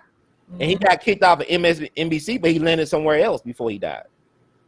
They like Paula Deen. They said it too. How come I can't say it? They didn't get rid of Paula Deen. They just moved her around on the chessboard. She still got stuff doing. You know, they ain't counsel her. But when black folks, when we get in some trouble, we want to counsel everything. No, she was off of the Food Channel. I have to say that because I used to like Paula Deen. But she's doing stuff. I know she ain't got it like she had it, but she's not. Paula Deen said she was running a real plantation. She ain't want nothing but Negroes serving her. Okay, I hear you, sister. And she's from Georgia, right? Yeah. Okay, she's from Georgia, Southern Belle. Yeah. Right? She wanted it like her grandparents had it. She said, be honest, and I'm telling you, white folk like that, they love their Negroes. They love their Negroes. They love them like family, like they love the dog. Exactly. There's a love there. A pet. Right. They can say, why can't you say that? No, love you as long as you stay in your place. That's a different thing. That's like not love. That's something else. Like an obedient pet. Yeah, that's good. And speaking of this, normally I wouldn't do this. I try to stay professional, but I'm going to take it here. Get a little gas out my chest. Let's go ahead. Take your time. Now, do you know the Professor Jane Elliott? Yeah. Yes. Okay. What do you know about her? I know she's a white lady that believes all white people like her are racist, and then she calls herself, I guess, a truth teller in her own right. And she did the brown eye, blue eye test, I believe it's called. Right. And she was on Oprah a long time ago. Yeah, okay, so she was supposed to be a guest on my show. I had everything ready to go. So I'm on the phone with her. Somehow this conversation comes up about the vaccination and COVID and everything. So she asked me about vaccination. Now, I don't feel like it was any of her business, but it just came to a point in this conversation where she told me that I had to show proof to her. Now, the interview wasn't going to be us in the same room. It was going to be a Zoom interview. Right. But she had the nerve to tell me that she would not be a guest on my show because I would have to show her proof that I took the vaccination. Okay. Now, I just thought that was out of place. She thought that she was helping me. She thought that she was being, I guess, an elder that was looking out for me. But to me, she just became one of those white people that she talk about. Like, how do you think you can control me and my personal choice? And I told her, don't you know the history of black people and vaccinations in this country? So why would you try to make that a tactic for whether or not you're going to come on my show? That's terrible. But they all show their true colors. She never said she wasn't a white supremacist or a racist. And I always make a distinction between being a white supremacist and a racist, but she does get privileges from this system. Like, she got the audacity to tell you that, you know, in a position of comfort that you should get something that really is up to you to get. It's your choice. Right. It's your body. You know what I'm saying? I'm not knocking nobody. Like they got Juvenile out here to my backstage. Fix that thing up. I never mistake Juvenile for Malcolm X. Well, Juvenile don't have it. He must don't. Music. I'm sure he'll make a statement saying he still have money, but that's obviously a sign of being broke or not having enough money to maintain. Yeah, like I mean, come on. A classic song. That song came out like what, 20 years ago? A little bit over 20 years ago. Oh my God! But it is. But they show you that it's a clown show. We have no real white allies. We don't. So why would she tell you something like that? It's a show. Y'all like in the same room. That's disrespectful. I want to let. Yeah, go ahead. No, go ahead. I want to let people know this on a different note. When you was asking me about why I do Kera Dangerous Talk, I want you to know I've been in this business for over 15 years. I worked at ESPN for 11 years. I worked in local news, even worked for a major news channel. And I just want to do things my way. I want to be able to talk about the things I want to talk about. I want to be in control of every part of the production, even if, it's a lack of equipment or whatnot. I just want to be in control of the narrative. Yeah. And, by being behind the scenes, I was able to see talent come in and be fresh, starting off making those mistakes. So I understand the process. From being a camera operator to being the person that hands the talent their scripts, just being on the ground floor, I just wanted to touch this business and make an impact in my own way. As a truth teller. I mean, you are making an impact, and I gotta ask you this too, Akad. I love you. You're a Southern Belle, Southern girl, like the Frankie Beverly and May song. I think about you when I think about that. I was wait, but I want to ask you, like, you got, like I said, you got gifts. I'm incredible. Every time I talk to you and see you in action, I'm learning something new, and I'm impressed. But would you ever get rid of your distinctive Southern accent if you was given like a really big bag of money? I mean, how could I even get rid of this voice? I mean, I lived up north for, like I said, over a decade. If it didn't go then, I don't think it'll ever go. Yeah. But I mean, the president of ESPN told me, the ex-president, he told me I was the countryest person he ever met. So, but that does not bother me, because that makes me different, or it's just me. So, but for money, how much money did you say? Okay, let's say $100 million starting out. $100 million? Hell yeah, I'll talk. Hell, you can give me a British accent, I'll do that shit. Trumpets and trumpets and all type of stuff. So you're the former president. He's from the Carolinas, right? And I'll tell you about Stephen Colbert. Like, he actually is from South Carolina, and he don't sound like he's from South Carolina, but he actually made a conscious decision to change his voice to be more so-called mainstream or whatever. But you say you rocking with you. I mean, of course, I can get better and get more polished, but can you see me talking like a news anchor? I mean, I like the way you sound. It grows on me. I like it. It's different. I would cringe. Uh-huh.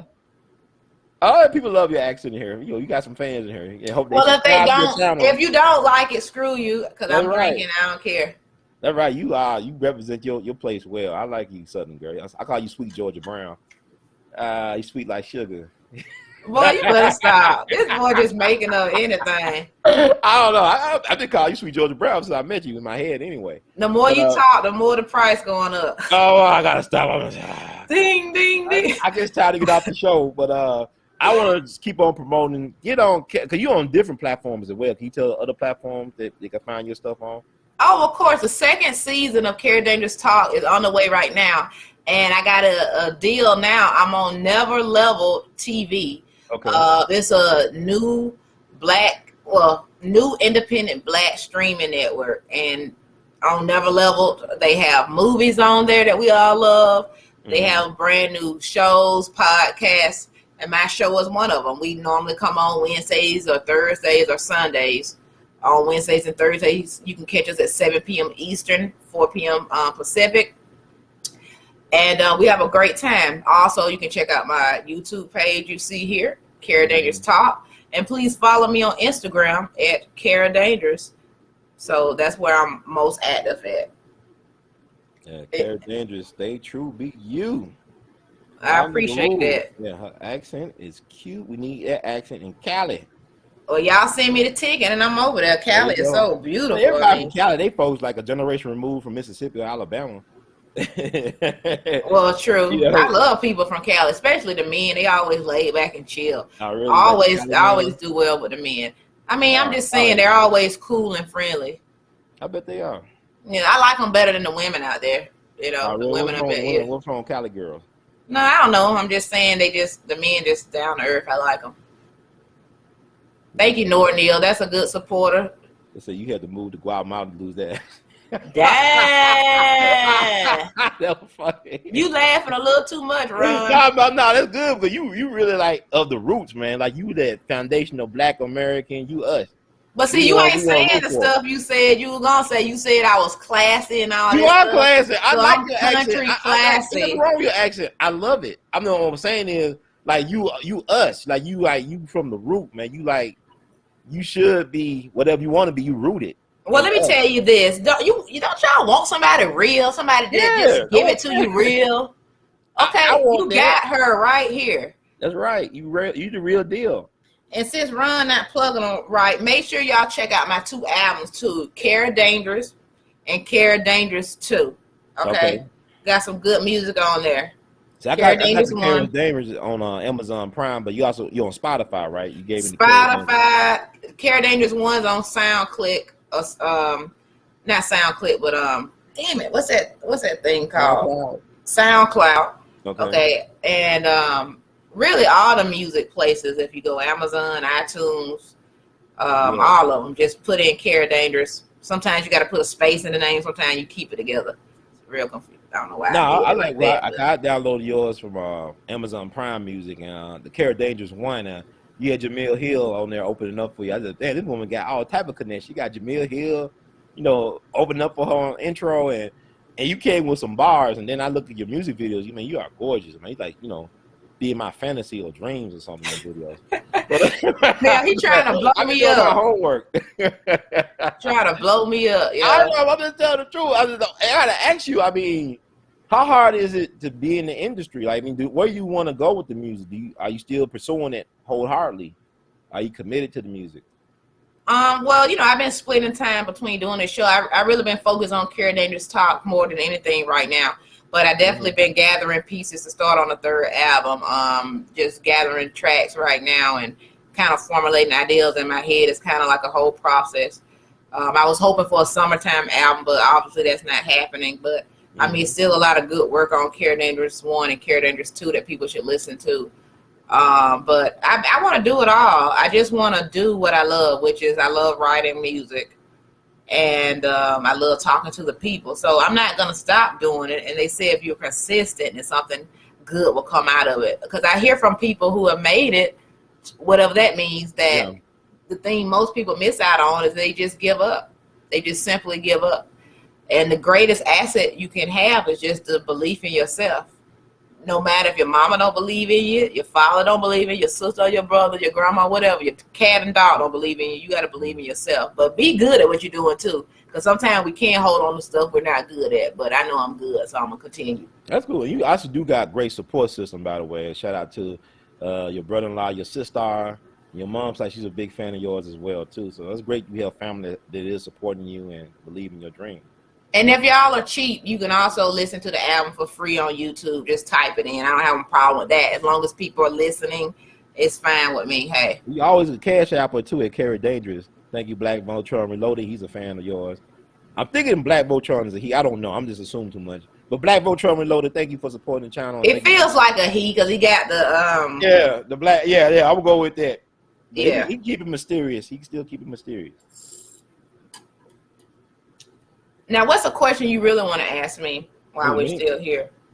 I feel like it's something real good in the brain of yours. In my brain of mine. Oh.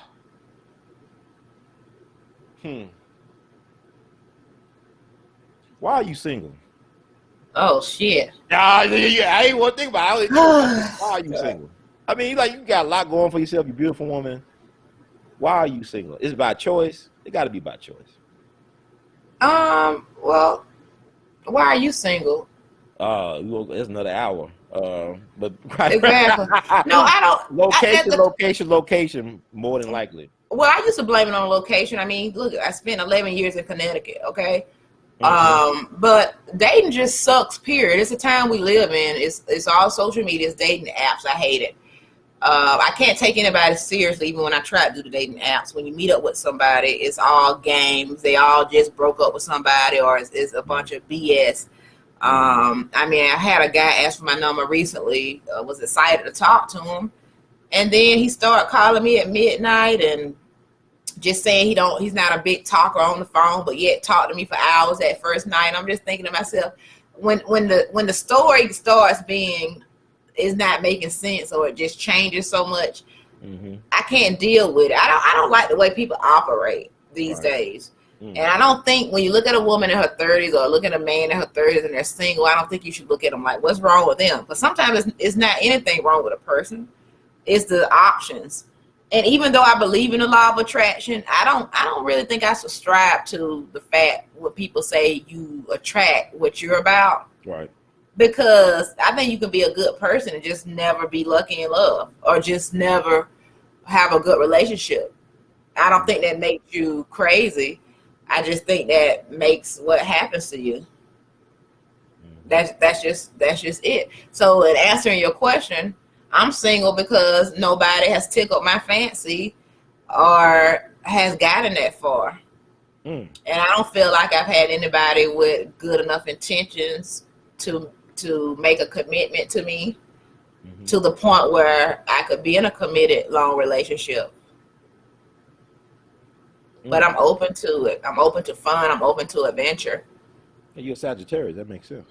Exactly. I don't like to be bored though. Like if a person's boring, I can't deal with it. My attention span, I get bored quick, you know.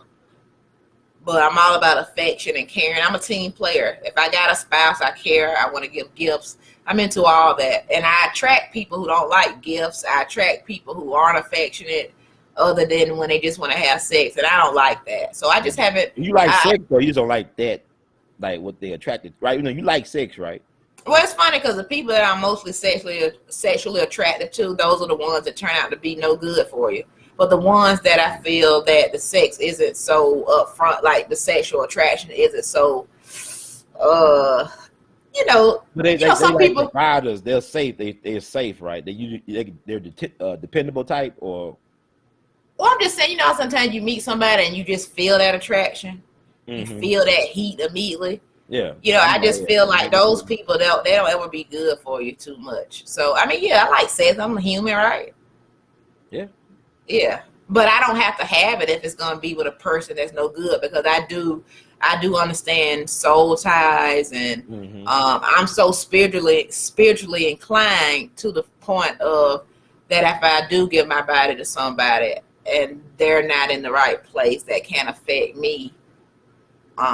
Just because how spiritually inclined I mean, I don't know if you believe any of that type of stuff, but it's real. That's why I turned down some booty calls like, oh, you got a lot of shit going on, sister. You trying to cut out your titties off and want to be a man 5 years from now? I can't do. I don't know what the fuck is inside. I don't want that on my ding-a-ling. What are we talking about? How do we get like soul ties and the demonic? You were talking about the relationship part. I was talking about like turning down sex from certain people.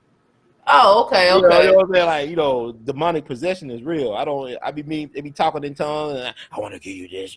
I want to give you. Well, I don't want it. I don't even want a refund. I don't even want to accept it in the first place. How about that?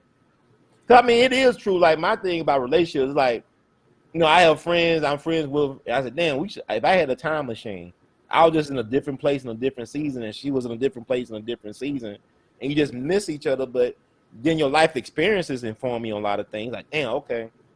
You know, 'cause I know some women that they feel cheated because they try to, you know, make something work that shouldn't have been working. They should have just moved on, and they gave up some good years. And this guy just took it for granted. Not saying that he was a bad guy, but he could move on and start him another family, whatever he gonna do, and you just gave up the best years of, I ain't gonna say the best years, but, you know, some of the years where you could have had your family and all this other stuff you wanted. Not you, but I'm talking about some people that I know.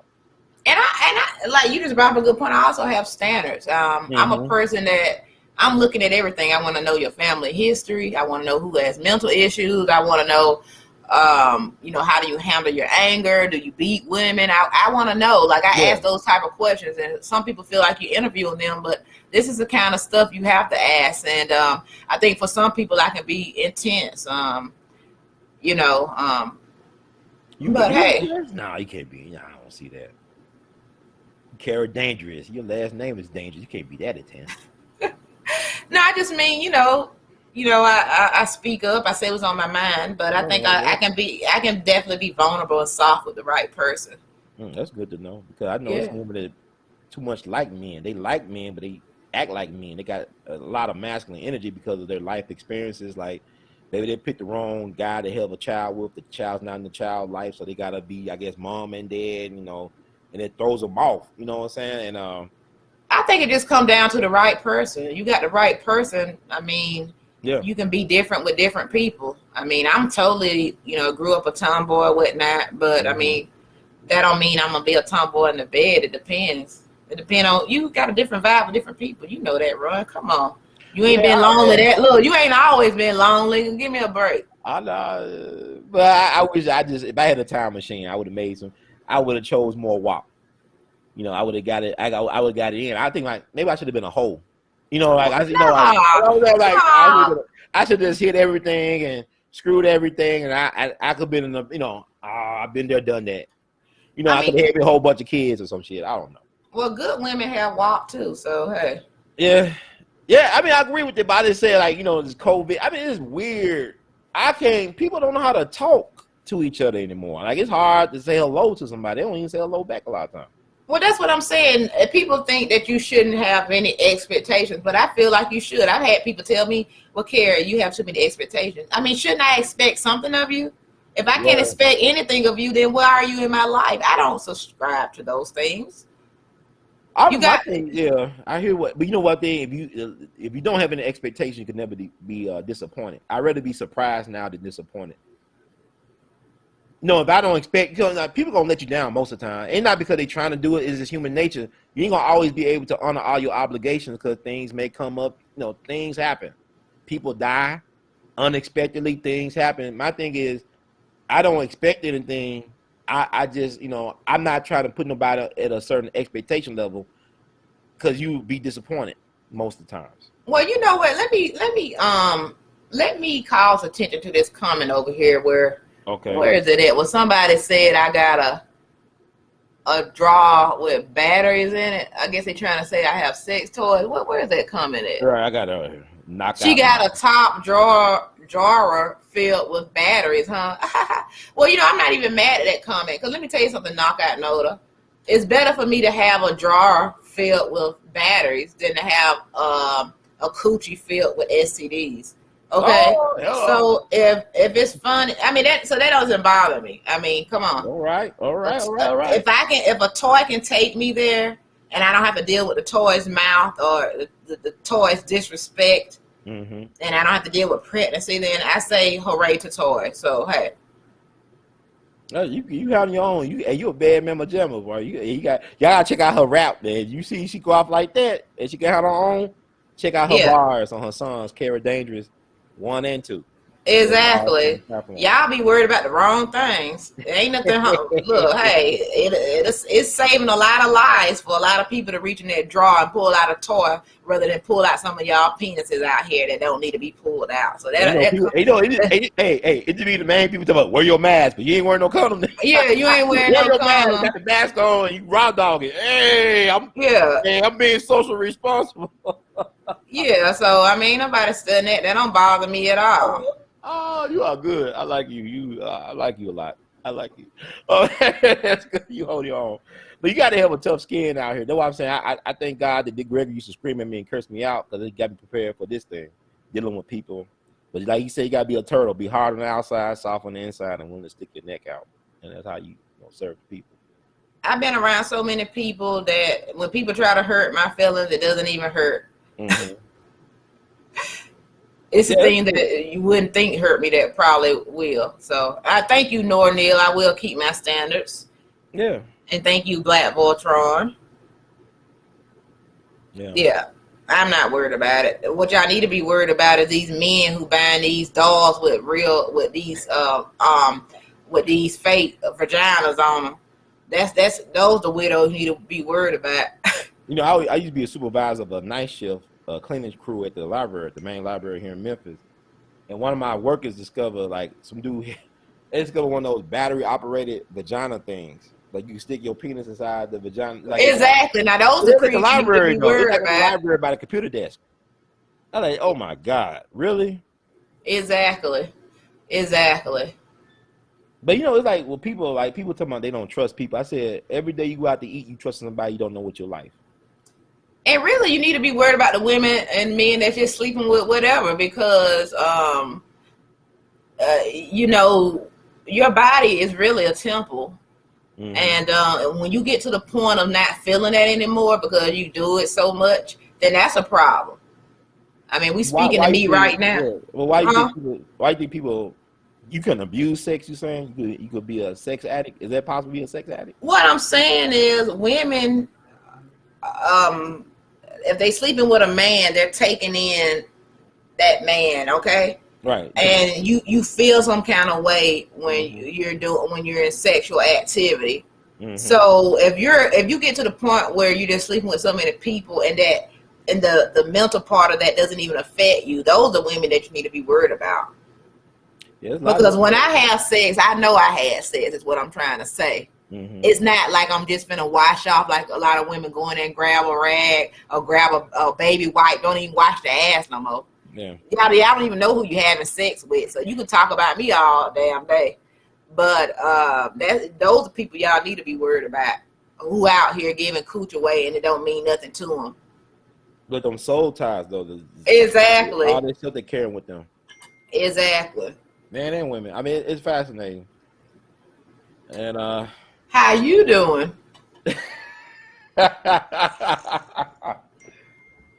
Thank you. We love you madly, Sister Star. Thank you. But Nakanoda, it's okay, brother. I'm not mad at you. This is a conversation. You black. We love you too, baby. Yeah, I mean, it need to be. I don't think people really honest with themselves. Like a lot of people don't really love themselves enough. I heard people do things that was so and so made me. You know, somebody. I remember a rapper recently, a young guy, committed suicide over, I guess, his girlfriend dumping him or something or cheating on him. I said, what makes you want to do? I mean, I've been in dark places. You get older, you say, oh, this stuff ain't really no big deal. You know what I'm saying? It's just a life lesson that needs to be learned. If you're going to love, you're going to have to be vulnerable. You got to be willing to be hurt. Nobody wants to be hurt.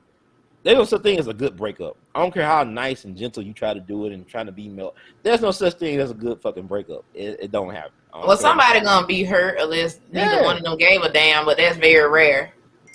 Yeah, but what I'm saying is people can't avoid those type of things. And my thing is, also don't broad brush everybody. Just because you like a certain type of dude or woman don't mean everybody's like that. Mm-hmm. And you should hold nobody guilty of what somebody did to you that you allowed that to happen. It's like, I remember I used to talk to a girl. She told me, and she's very smart, educated. She told me, Ron, if a man didn't try to fight me or hit me, he didn't love me. And she came from a family, very accomplished family, but she would tell me, Ron, if a man didn't try to fight me, he didn't love me. I said, I ain't the type of dude that want to fight. You know what's funny is on one of my songs, I have a line that say, every hoe doesn't come from a broken home. Right. On my song, Bitch So, on Kera Dangerous 1. And that's so true. People assume that when you see different people doing hoish activities or living a certain life, that their parents had something to do with it or their upbringing. But sometimes people just go to the wayside. They make choices, right? You make a choice. I got a cousin who was getting wild. He like that Tupac song, Shorty Wanna Be a Thug, you know. And he lived in a nice middle-class neighborhood. They were the first black family on the block. And he just chose to be a thug. Now he's much older, but I mean, he's paying the consequences from making certain type of life choices that he made early. It caught up with him. Yeah, I told my parents, I'm like, if I do some things, I'm like, don't just assume it's your fault. Yeah. Like some of my flaws, because it might have just been something I want to do or something I learned. I mean, you don't know how many people I had a friend growing up that would say she just want to learn things the hard way. And to me, I was like, why would you ever want to do that? But that was what she wanted to do. She didn't want to listen to the elders. She just wanted to experience it for herself. So sometimes it's just that individual. Yeah, this is true. This is true. So I guess we could end this. If you want to end, you got anything else you want to add, or you can ask me a question. You've been very Shit. honest and forthright. I mean, you Look, got an interesting background. I mean, like your network experiences and stuff like that. Didn't really touch on that too much, but you open up a little door and let us hell, know. this was your interview. Oh, it's my interview. What that mean? Yeah, you had to bring the questions. If it was something I didn't want to answer, I would just say I'm not answering it. How is it to be a black person in no type of spaces, the predominantly white institute spaces like a ESPN or CNN? How was it for you? It was just like you think it is. I mean, how I figured it. Tell me. I mean, well, to be honest with you, I was completely honored, especially when I went for my interview for ESPN. I knew I was stepping into something different, something big for me, coming from Macon, Georgia, coming from somebody who just dreamed of, being in the industry. So it was a great experience for me on the front that I learned so much. I tell people all the time, working at ESPN was like a boot camp for the industry. I mean, we had to learn so many different jobs and deal with so many different people from diverse backgrounds. And I tell people all the time, like every year was just different. Like it would seem like a different company every few years. I mean, I made it through a lot of layoffs. I dealt with just what you think you would have to deal with in corporate, learning my way. I didn't know everything when I got there. A lot of things I learned. I mean, I really have gratitude for being able to learn those things. It didn't all come easy though. I mean, it was days that I felt like the dumbest person in the room. And they let me know I was the dumbest person in the room. But of course I didn't say that out loud, but I made my way there, and I made it for 11 years. I was so proud of myself that I stuck around there. And by the time I left, people was calling me Kera Dangerous. People would see me in the hall. They would say, Kera, you know everybody. I made an impact. So, I mean, it is everything you hear, and it's some good things, that you hear. I mean, people bringing up Kwame Brown, but to me, he didn't say anything I didn't know.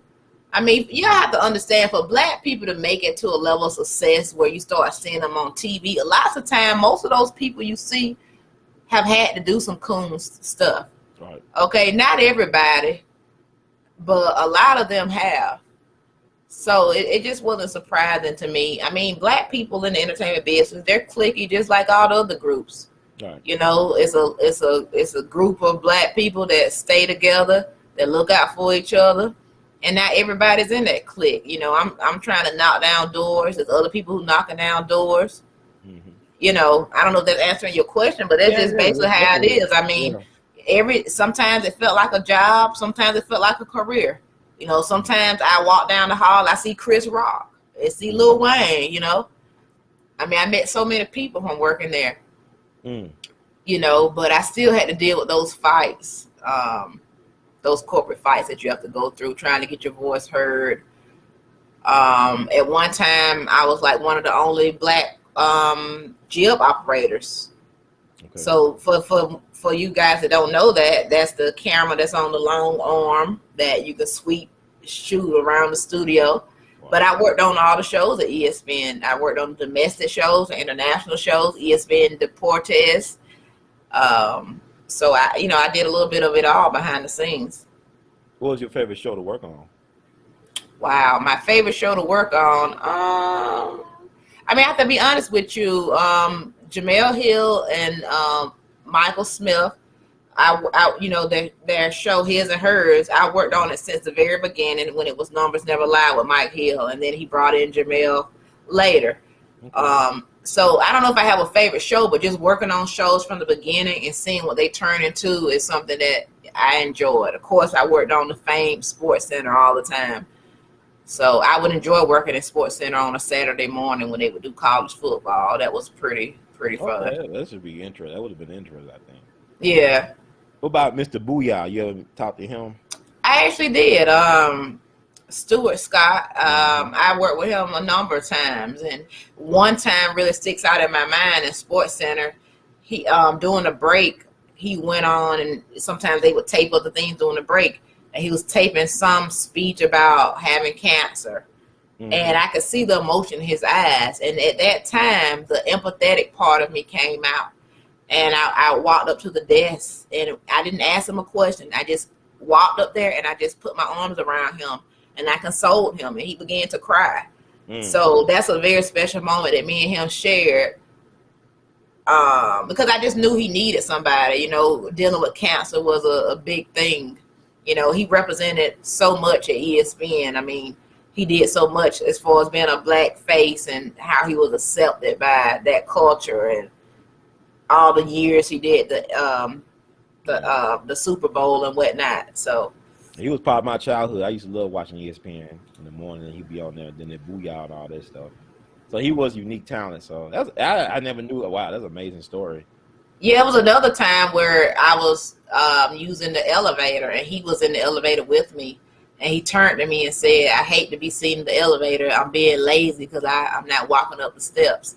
And I'm thinking, this man is dealing with cancer, a terminal illness, you know, and he's worried about how he looks taking the elevator. I said, I looked at him and I said, "You deserve to. If anybody deserves to be in the elevator, you certainly deserve to be in the elevator, brother."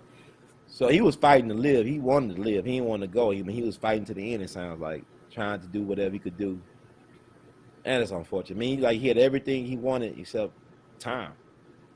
Exactly. And I have to tell people, I took everything I learned there and I helped implement it in my own show. And the message there for everybody is sometimes you're in places that you don't know why you're there for so long. You're on a job, you don't understand why you're there, but just stop and think, maybe God has me in this place, in this position, to teach me something for my next journey, for the next part of my path. Yeah. And that's why it's so evident to me that God has his hand in what I'm doing. And I can't go anywhere but to the top with it because he's a part of it. My father is the greatest of all time. When you ask me that again. He's on my top. He's my top number one. He's at the top. Your father? Yeah. You're like God or your biological father? I'm talking about God. Okay. I'm glad I clarified that. He's gotta be better than my father because he made him, so he gotta be better than him. He's the GOAT there. He's the GOAT. Yeah, but shout out to my father too. But I'm talking about the Heavenly Father right now. Amen. All right, amen. All right. Okay. Amen. All right. Mm-hmm. Share something sometime is how you look when you're doing what you're doing. Think about this when you're out there. How you look when you're doing what you're doing. Okay. I wonder what they mean by that. I don't know. It's like it's all open to interpretation. Sometimes people type and autocorrect ain't their friend or whatever, subject verb agreement. You know, you deal with all type of educational levels here. Somebody want me to say baby one more time. Baby, baby, baby, baby, baby, baby, baby. I like that. Baby. Thank you, whoever requested it. I saw it, but I ain't want like you to guess. I ain't want like I'm exploiting you like that. But what's been your favorite show on your platform? Who's been your favorite guest or favorite show so far? You know what? Every guest, and I hate when people say this because it sounds corny. Every guest has been fantastic to me because every time I book a guest, I'm like, wow, I just booked another guest, and they come on and they say something inspirational. But some people that just have been as pleasant as you would want them to be is the comedian Lunel. Absolutely love her. I can hit her up anytime on social media. She'll respond. She's just so sweet. She believes in me, and I really appreciate that. Actress Karen Ward Ross, who does a show called Monogamy. She's on a lot of BET Plus movies, and her husband, Craig Ross Jr., but she's just been fantastic. Any guest that I used to work with at ESPN who's come on, you know, just to have somebody that I used to work with, you know, just find something in me they like enough to come and be on my show, you know, take the time out. I appreciate that. So, I mean, just everybody. How you doing? I mean, I got a mix of a lot of people on there. Y'all got to check it out. I've done so many interviews. I don't even have them all posted right now. It's ridiculous. Yeah, so y'all go. One place I can go on YouTube is Kera Dangerous Talk. Please subscribe to her channel. She got a lot of great content. I'm going through it myself. Like, I definitely got the Dr. Sylvia Morrison interview she did. She really was at confession with you. She was confessing everything. And oh my God, thank you so much for the cash apps, guys. There you go. $, Kera Dangerous, Kera Dangerous. I really appreciate that. Y'all popped my cherry tonight, and I really appreciate it. It was great. On the WeAllBe platform. What a gift. Yep. Now I got Nada, since you said I got some sex toys in my dresser. You ought to just send me a couple of dollars so I can buy a new one, please. Buy the batteries, keep it going and going. Yeah, buy me. I want to buy the expensive batteries too that don't give up. Because sometimes y'all dudes give up, but that battery won't. What you got to say about that? Oh God, marathon. The marathon continues. It sure does. They enjoying this conversation, so I guess we can close it. Okay, wait a minute. Black Voltron, he's a fan. So make sure everybody get that. Black Voltron, I really appreciate you. Yeah, you're a good brother. Make sure y'all add me on Kera Dangerous on Instagram, because I'm always putting up videos on there that y'all can repost, share, and comment on. Mm-hmm. And we just keep it cool that way. Ron, we're going to do more collaborations. I know we got that down the line. So just telling you folks, if you don't like me, too bad, because I'm going to be back. She's going to be around. It could mean a lot of different things, but time will tell. So you got any last words for the platform, final thoughts tonight? I really enjoyed this. I told you, now we on 2 hours. I told you, said, how are we going to do 90 minutes? But I feel like, because we just started warming up. That's why, you know. Because I don't know, shit. I mean, look at my drink. So just really got to the good part of what's going on. I want to say thank y'all so much for welcoming me on Ron's show. And I mean, I appreciate you. You don't know how wonderful it is to meet a man that just knows so much, and you can talk to them about anything. Like, I just, you know, you blew my spot up so much, but I have to say I love talking to people who can just kind of like make love to your brain. You know what I mean? Like, okay. Yeah, talking to you is just you're a conversationalist, and you know so much about a little bit of everything, and that's what I like. And that's really what's lacking, you know, is people who can have a good conversation, enjoy good food. Ron's, he kind of told y'all a little bit, but we met and we had some wings, and we shared the wings, and we had some mambo sauce wings and some buffalo wings, and he trying to taste mine, and he ordered flat for me and everything like that. But we had a good old time, and I like things like that. So I mean, I want to thank you, Ron. I mean, you've been cool, and we're gonna continue to do this thing, baby. I appreciate you. Okay, I love that, baby. Wow, I see what they're talking about now. Okay. Oh my God, you guys are killing me. So, like, how can we find you again? Like, what can you tell us again? Can we go? Can I do what? Tell us again how we can, connect with you, social media. Yes, please connect with me on Instagram at Kera Dangerous. I'm on Twitter, but I'm not on there much. But if I have more people on there, I will be on there. Mm-hmm. So Kera Dangerous Talk on Twitter. I got 2 pages on there, but Kera Dangerous across the board. NeverLeveledtv is where my show goes live, normally on Wednesdays and Thursdays at 7 p.m. Eastern, 4 p.m. Pacific. Also sometimes on Sundays. You really have to just check my Instagram page to see when we're going live with that. And then my YouTube page. You guys really don't want to miss it, because like I said, I'm giving you such good interviews with people that you need to know about. You really will enjoy it. Really, really enjoy it. Yeah, I'm a fan already. I'm an instant fan. Like I said, it was a pleasant surprise meeting Kera. First, I didn't want to go to the house. I'm from Memphis. I don't know what to expect. I'm from Memphis. I know cats have been set up. Not saying that Kera would do that, but I'm saying, and then come to find out, her folks are fans of my work, which made me more comfortable in going over and meeting the people. And I stayed out all night. There's a great time talking it up. It's always good to meet people. I got a reputation where I'll travel for thousands of miles to just try to have a good conversation with somebody. Come on back. We'll do it again, and we'll order 2 plates of wings this time. All right. Well, I'm coming on back now. I'm a tourist now. Cause let me tell y'all something. He ate up my carrots and my celery. He didn't leave me no carrots and celery. Okay. I didn't know you like carrots and celery. Okay. I know next time. I sure appreciate you guys. Yeah, absolutely. And I got a show Sunday at 2 p.m. NeverLeveledtv app. All you gotta do is go to your Roku or Fire TV, type in NeverLeveledtv, Leveled, Never leveled, Levered TV. Probably type in Never to come up, and then look for Kera Dangerous. We go live right from the Kera Dangerous icon. Boom, and you're with us. Well, thank you, Sister Kera Dangerous. Keep on doing what you're doing. In the words of Great Duke Ellington, we love you madly. Keep on producing and pushing. I will, baby. I will. That made my night.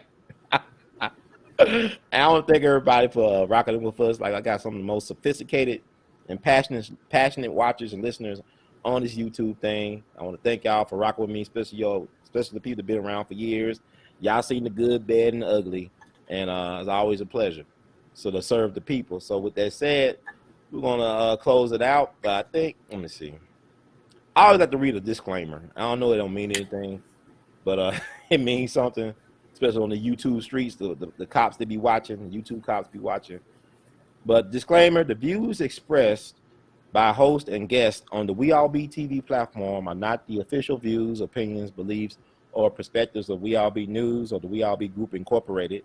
WeAllBe News is an organization that thoroughly believes in supplementing the information narrative that is usually supplied by the corporate news entities with those viewpoints and expressions which may be marginalized or ignored for a plethora of reasons. We are about informing the general public on alternative perspectives as it relates to news and information, and letting the general public be the ultimate judge in deciding on how to use said information. Informed citizens are responsible citizens. Thank you for your support. Thanks, everybody, moderators, listeners, our wonderful guests, everybody, for just taking time out their schedule, because you could never get a refund on your time. So thank you so much, and know that the best is yet to come. We love y'all madly. Keep on producing and pushing.